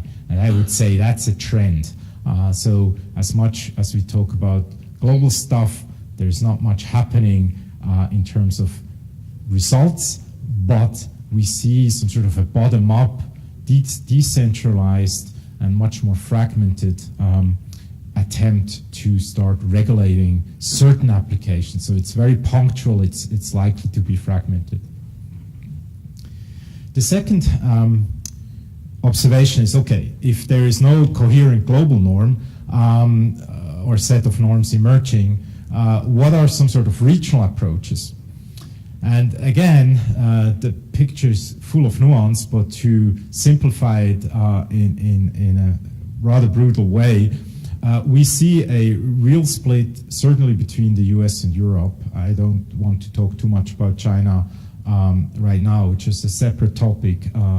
But if you look at the US just 2 days ago, very interestingly, the White House released a memorandum that guides government agencies within the federal government that seek to enact regulation addressing AI implications in their area of jurisdiction. So, for instance, health or transportation or education, to comply with a set of principles that are centralized, that are enacted by the White House and the Office of Technology and Science and Technology. And what is remarkable about these principles is they stipulate things like, well, any agency that seeks to regulate in the area of where it has jurisdiction AI needs to keep in mind that we need to promote trust in AI, that AI should be safe, that AI should lead to good outcomes. But the most important principle enacted in this new document that's just a few days old is basically to say government agencies should not engage in regulation unless it's absolutely necessary, because regulation is hindering, so the memorandum, the growth and the innovation in AI. And what the US declared as a national strategy is it wants to be a leader in AI globally, and the interpretation is regulation is hindering that process of continuing to be a leader. So you have a quote here that makes this point, and it does so in elegant ways to say, well, each agency really has to engage in a careful risk analysis and only use regulatory tools where these risks are severe, and not what actually the European approach suggests,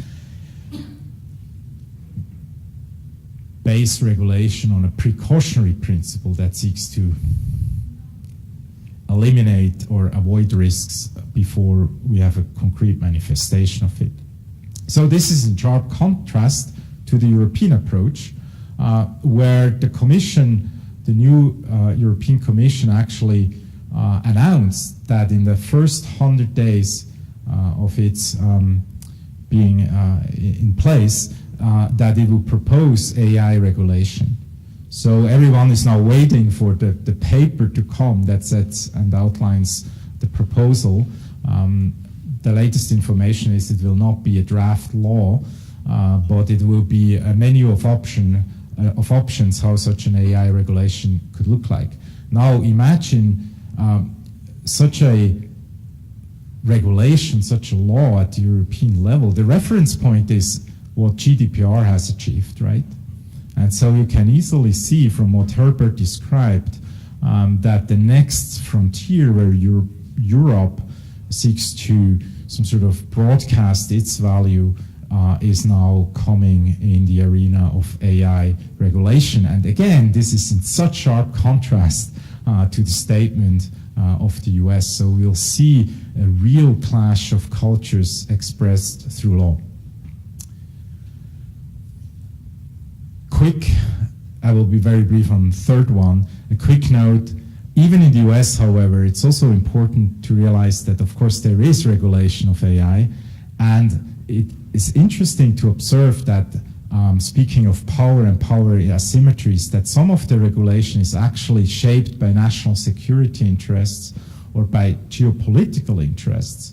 So take the example of recent restrictions announced in the US that bans the export of AI software that's used to analyze satellite images. And of course, there is a military national security argument why the government thinks it's a bad idea if US software producers would export such highly specialized software that can also be used for military purposes and not only for agricultural purposes, and as in the example that Malavika provided.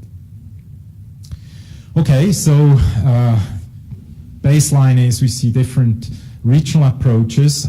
We see more activity in Europe. We see a more laissez-faire, hands-off approach that maximizes innovation and growth in the US. So what are some of the hotbeds? What are some of the trending topics? I would say currently there are three. One is definitely data protection. We've heard several times now that, of course, when we talk about AI, data is some sort of one of the key components. There is another more specific trending topic, and I alluded to it already, and that is biometrics, particularly facial recognition technology. And the third I would suggest is this notion of algorithmic accountability. You may recall Christian Fieseler's presentation where we had at the far right, you had accountability as well as a keyword. I won't say much more about facial recognition and biometrics, but want to point out that there is a really interesting, some sort of paradox. I just described how the general attitude towards regulation is much more skeptical in the US when it comes to AI versus Europe. But within facial recognition, you see also that this is an overgeneralization, and we have to be very specific in our analysis. So for instance, there are cities in the US, as I mentioned, San Francisco, the Somerville, there are many others, that ban facial recognition technologies because of a fear of its intrusion, bias problems, fairness issues, for instance, because such software may be not very good at accurately identifying, actually, which is say misidentifying people of color, or will perform less accurately across gender differences, for instance. So there are real issues with these softwares.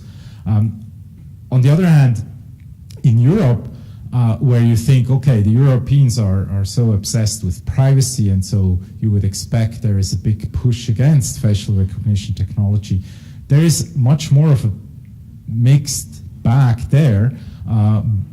Recent example, for instance, from Germany, where there are at least internal draft legislations floating around to now roll out facial recognition technologies to enhance airport safety and safety at railway stations for law enforcement, but national security and anti-terrorism purposes too. So you see, it's a picture full of nuance, but definitely biometrics and facial recognition as one of the trending topics. Herbert talked about information governance, so I don't want to spend too much time on that. GDPR is, of course, also key when it comes to addressing risk coming from AI, especially these data implications, as we talked about. There are two concepts that are hotly debated. One is relatively uncontroversial, and that is this notion of data protection impact assessments, which is a tool, an instrument described and fleshed out in the GDPR. That's some sort of a proactive way to deal with privacy risks that may come from new applications. But there is also another one, and that is this question as to what extent data protection laws, such as the GDPR, grant a right to explanation to users. Herbert mentioned some of the interpretational uncertainty that's still existing in the GDPR. So the debate currently is there such a right? Is it the right to explanation after the fact? Is it before a decision is made by automated system? So there is quite some uncertainty, but it's definitely an area that gets a lot of attention. We have, of course, now similar laws in California and in many other parts of the world, as Herbert mentioned, even if it's how did you call it, Herbert? It's a spotty, not a spotty, what was the term used to describe the mirroring that is incomplete? I think that was the term you used. But nonetheless, it seems a trend. Perhaps an interesting exception to thinking about data protection laws as a barrier to information sharing is coming out of Singapore, where there is really an innovative approach and new framework to enable more data sharing across companies to get the benefits out of these new technologies and applications and data analytics and the like, which, given all the good things these technologies can bring to us, is important to keep in mind too, so that we not only focus on restrictions on information flows, but also appreciate the flow of information. I said that algorithmic accountability is one of the trending topics, and I want to point your attention towards some sort of a tool that's now coming up in different laws across different jurisdictions that is used to concretize algorithmic accountability, and that is algorithmic impact assessment combined with transparency obligations. And Herbert just talked about transparency, so I will focus a little bit more on the algorithmic impact assessment. These are popular instruments in the toolbox. I think the best example, and I find the most intriguing one that I would encourage you to study, is essentially coming out of the government of Canada that enacted a directive that is obliging the federal agencies in Canada in situations where they start to use AI-based technologies in providing services to citizens, so exactly the types of things Malavika was describing, to engage in an algorithmic impact assessment. And what is really neat about this directive, it's very concrete.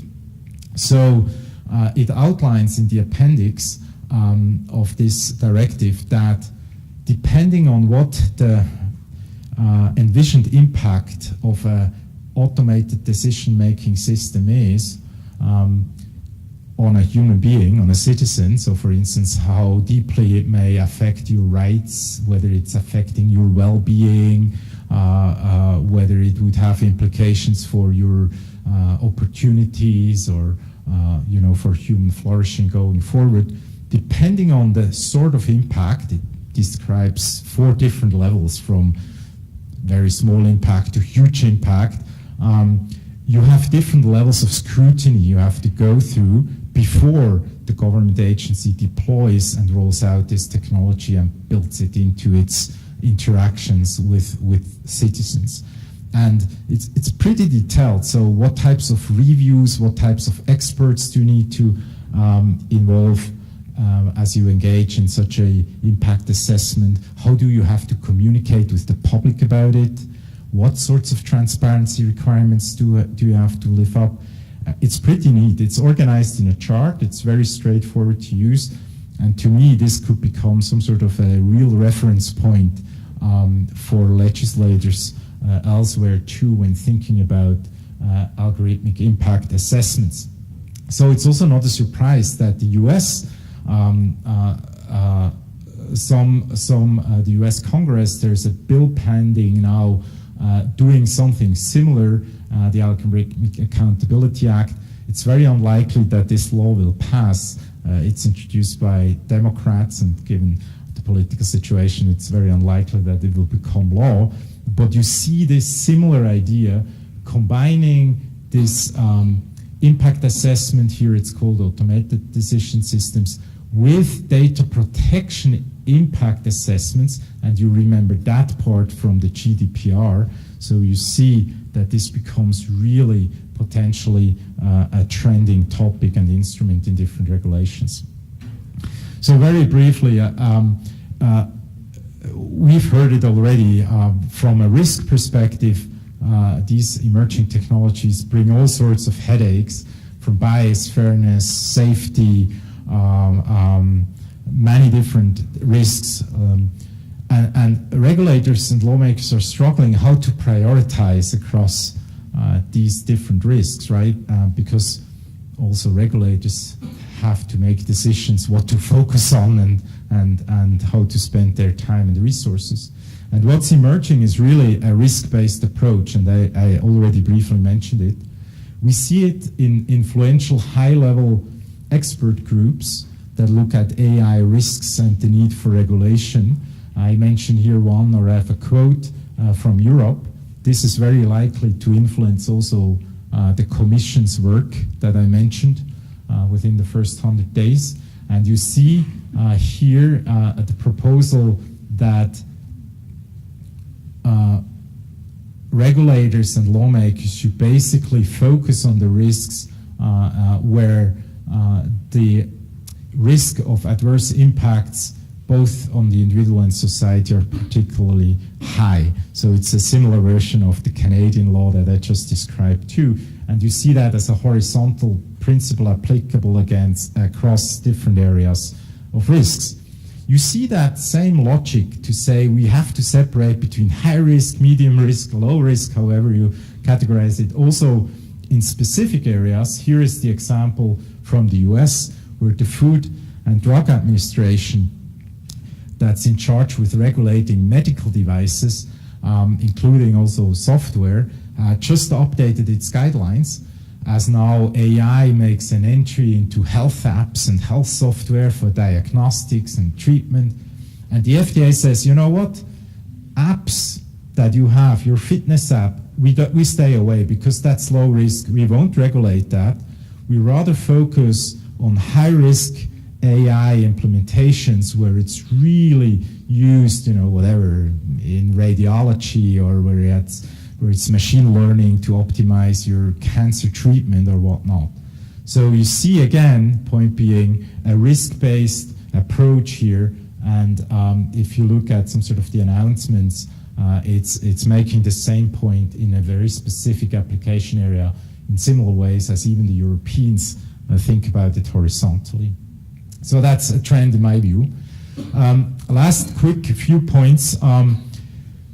For quite a while, there was maybe a discussion among some to say we need to rethink the whole law thing as a governance instrument vis-a-vis the big disruptions that AI bring to society.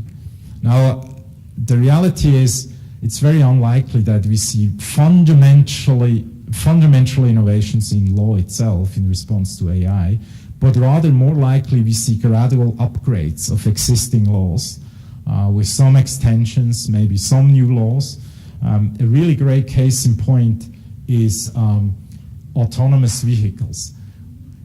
It's very unlikely that the laws that regulate traffic will be completely rewritten anytime soon, but rather, for a number of reasons, it's more likely that they are upgraded to enable autonomous vehicles to be introduced safely into our streets and cities. Give you another example just by way of reference.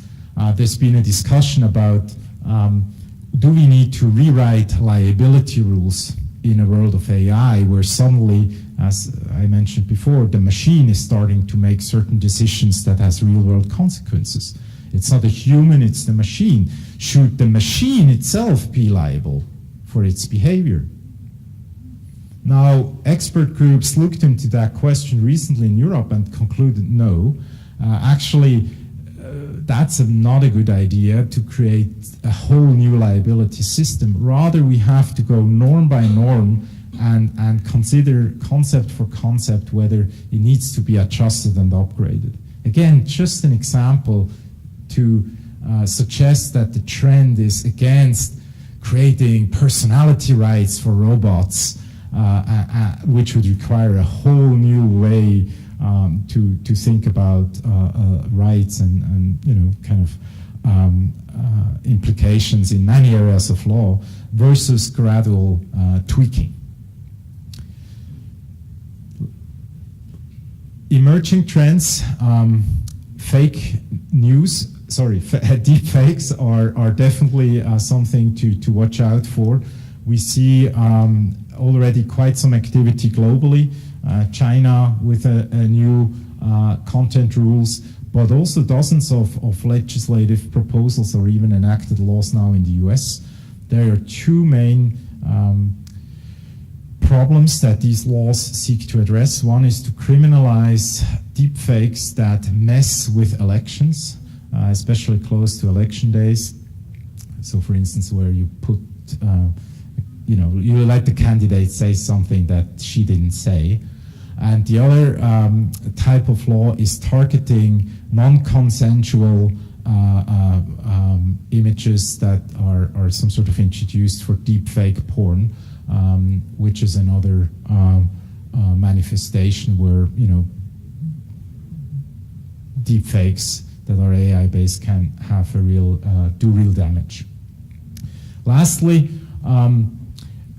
I've been talking more about how law responds, how regulation responds to AI risks.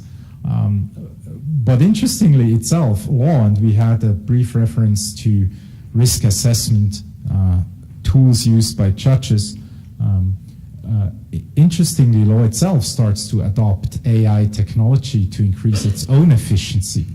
And we see it in different parts of the world. So perhaps the furthest ahead are the Chinese with like online courts where you have machine learning based judges or at least algorithmic judges making decisions.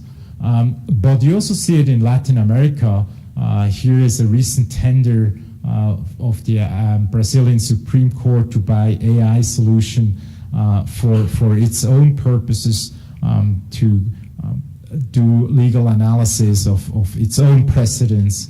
And we see manifestations in Argentina where AI system, one that figures prominently is called Prometea, is used some sort of to suggest in standard situations decisions to the prosecutor. So I'm intrigued by some sort of skepticism on the one hand side that with which law and regulators some sort of meet AI, the world of AI, but on the other hand side there seems to be a temptation to use exactly the same techniques to also increase the legal system's own efficiency. And in some ways, Christian, I think the lawyers and the legal system has to face similar questions, as you pointed out, of participatory system design and some of these trade-offs between accuracy and fairness and things like that. And this conversation is still very early stage. So these are a couple of observations. I leave it there, but I think we have a few minutes for discussion again, and then we'd wrap up. I hope that was helpful. More to come. Thanks.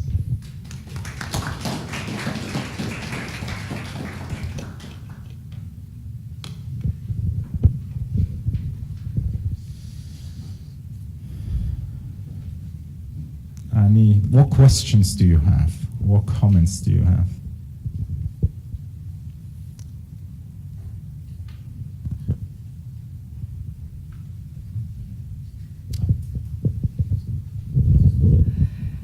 I was particularly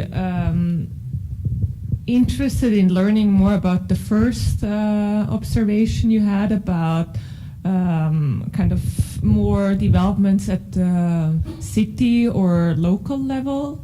And since you are you spend an increasing amount of time thinking about inclusion issues, also support in some capacities the German government, where do you see maybe opportunities in that approach, and where maybe kind of inclusion or exclusion questions? I imagine if San Francisco bans a certain technology, but in Texas it's still allowed, that would cause some friction potential, but could also be kind of a leadership role that one city could take that other cities or towns could follow. But how should one think about this?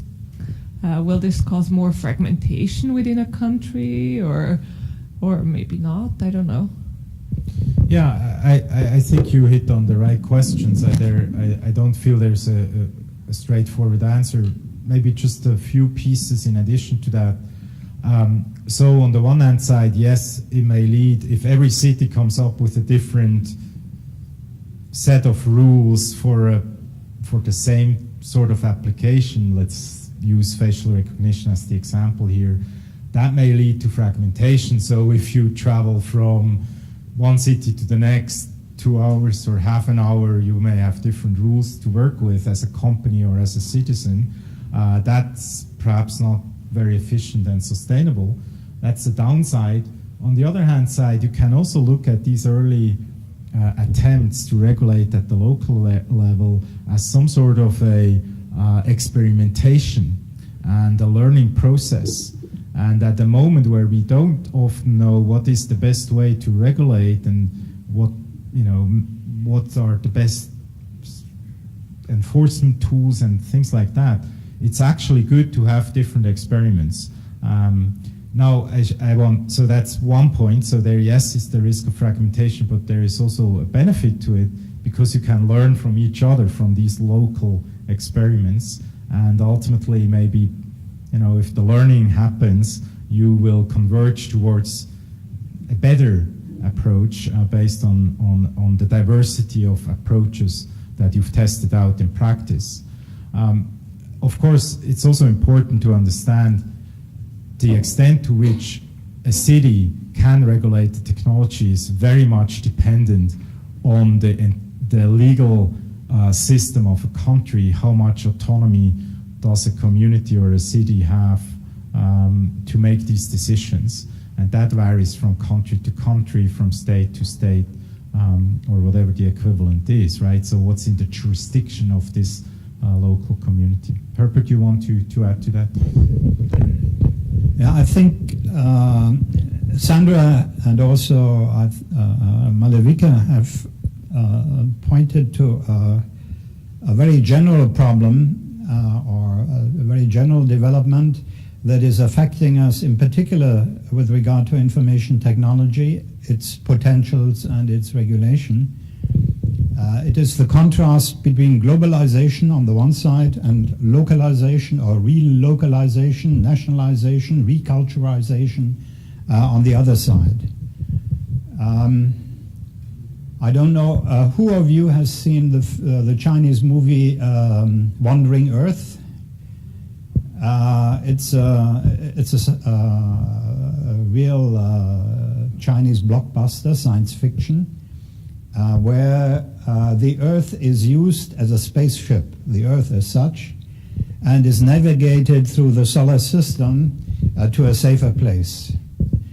And it's full of implicit jokes, like an American saying, this is all American technology that helps to develop that, and then the camera comes closer and says, made in China.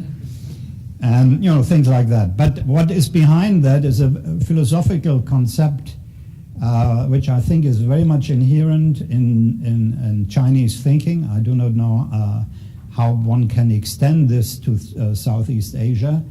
And this is a cosmic perception of the Earth. The Earth is always seen in the context of the whole cosmos. And this creates some sort of relativity to nationalism, to conflicts, particularly now in the context of climate change. This is one development. The other development is, of course, the localization, going back to the villages, also a strong development in China. And this has two reasons. Partly, it is a protest movement against globalization, which is sort of leveling culture to some extent. But it is also a reach out for efficiency. You know, the points you made that the higher the system, the less efficient it becomes, and one has to do something against that. And then in systems that rely on votes, it's of course necessary to reach out to the local people. Also, in order to avoid that this localization is just a backlash against globalization, which to some extent is seen as necessary. And within this broad framework, the regulatory game around, for example, artificial intelligence is played out. But one has to be careful not to overemphasize elements of that, but try to see the systemic interaction of these levels that guide our developments. When you on the one side, you know, the example, on the one side you pointed out to the different regulatory strategy in the US and in the European Union, but then you can exchange that with other issues, you know, where the EU rather follows a sort of non-regulatory approach, and in the US it's different. So, you know, in all your work you have to reduce complexity, but don't just reduce it too much.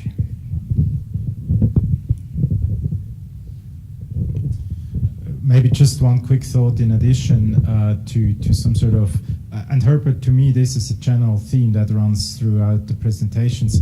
How much, going back to your first question this afternoon, how much is it really about AI, right? And how much is it larger societal trends, and these are just mirroring effects, what now crystallizes around the AI debates. And you mentioned some of these global ecosystem level trends already.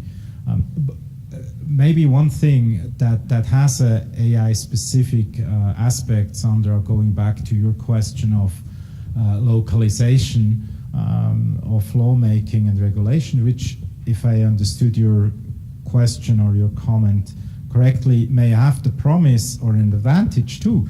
That is that you can better interact with each other. If you enact rules at the level of the UN, it's governments talking to each other. But if you enact rules at the level of cities, it's the city council, right? It's the citizens who can come together potentially and express their opinions and share their viewpoints, and that's an advantage. However, one of the problems, and this goes back to our earlier conversation about the complexity, I feel there is a real challenge about AI. It affects so many people more than other technologies, yet it also is characterized by really big information asymmetries between those few people, mostly in computer science, who understand how the technology works, versus those who are affected by this technology, but to whom these things are black boxes. And if it's a black box, of course, it becomes much harder to have an opinion, or at least you can still have an opinion, but to make informed decisions about what a good use or a good management of risk ought to be. Which is to say, if these conversations happen at the local level, that's fantastic, but it also means we have to think about not only the participation side, but the empowerment side. How can we educate people? How can we give them the means to understand what we're talking about, even if it's hard for us to understand what we're talking about as experts? Yes, Tom.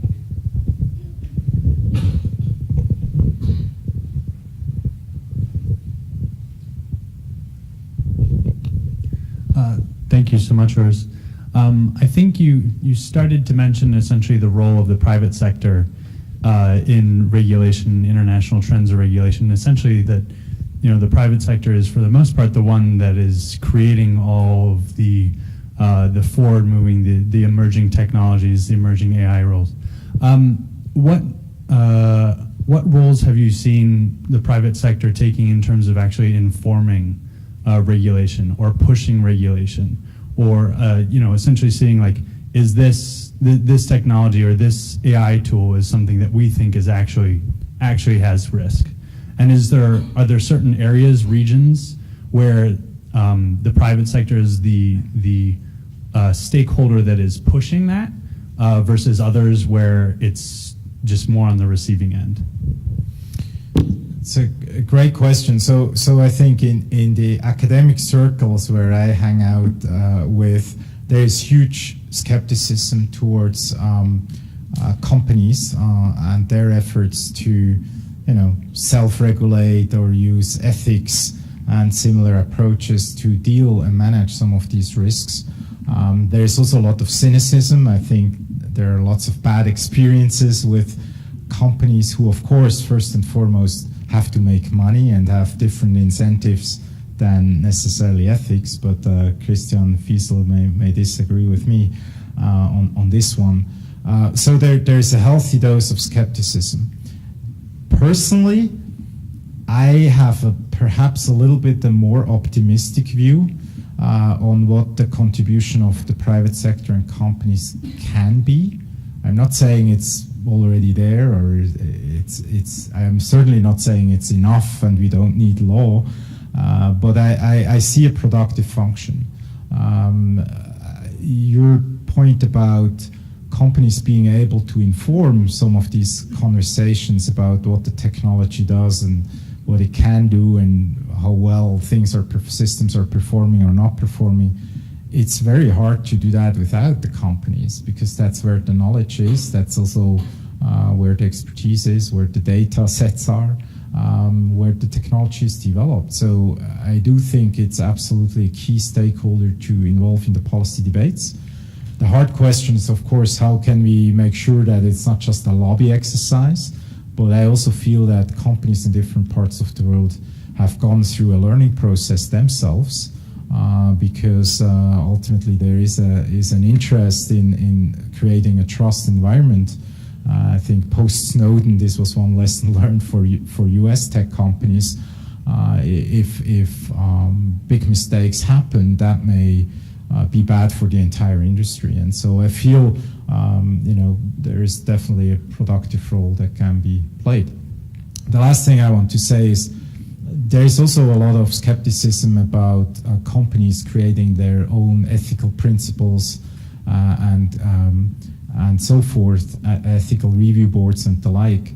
Again, my sense is from looking at a number of these examples, we should be nuanced. We should be paying close attention. I think there are more effective approaches of some companies with independent reviews, with third-party auditing, that may be actually more effective than we may think in a climate where we don't have globally agreed upon norms. So strangely enough, I'm a little bit more sympathetic to some of the private sector efforts that one may think, because the current tone is certainly to say, oh no, that's all ethics washing and this is all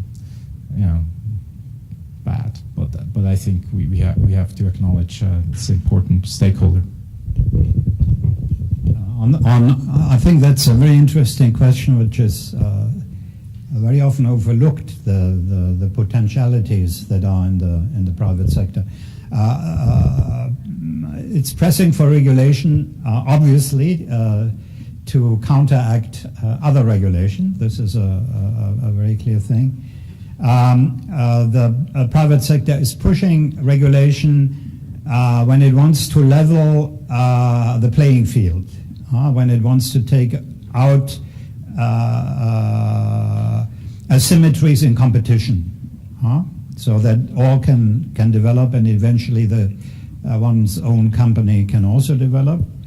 The third strategy for regulation coming out of the private field is to ensure interoperability, in particularly for one's own products. This is all in the context of standardization or pushing standardization further.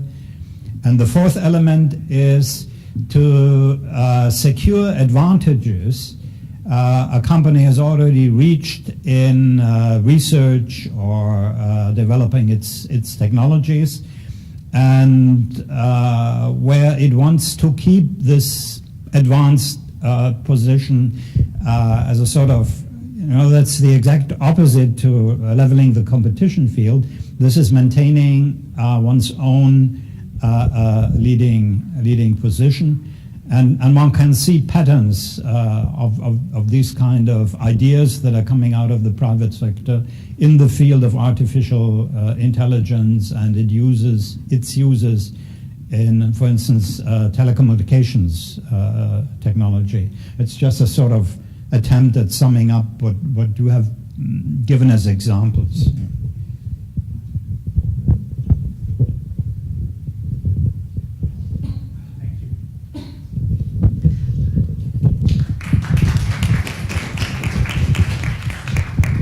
So I think it's time for the wrap up for today. So thank you very much on behalf of Digital Asia Hub Thailand and also ETDA. I would like to thank you all of you for coming, and also thank you especially for all the speakers with all the insights and knowledge and experiences and use cases that we shared.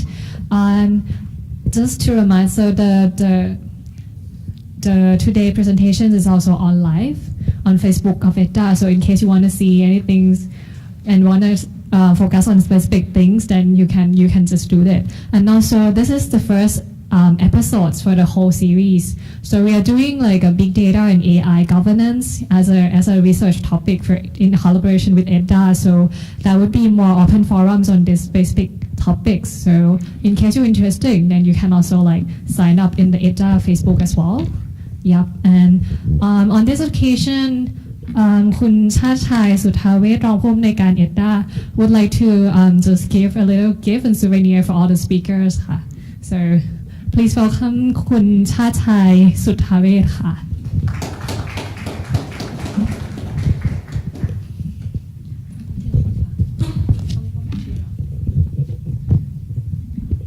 maybe starting so starting from Sandra maybeแบบนี้พี่โบฝากบอกปิดไฟอันนี้ให้หน่อยไหมคะ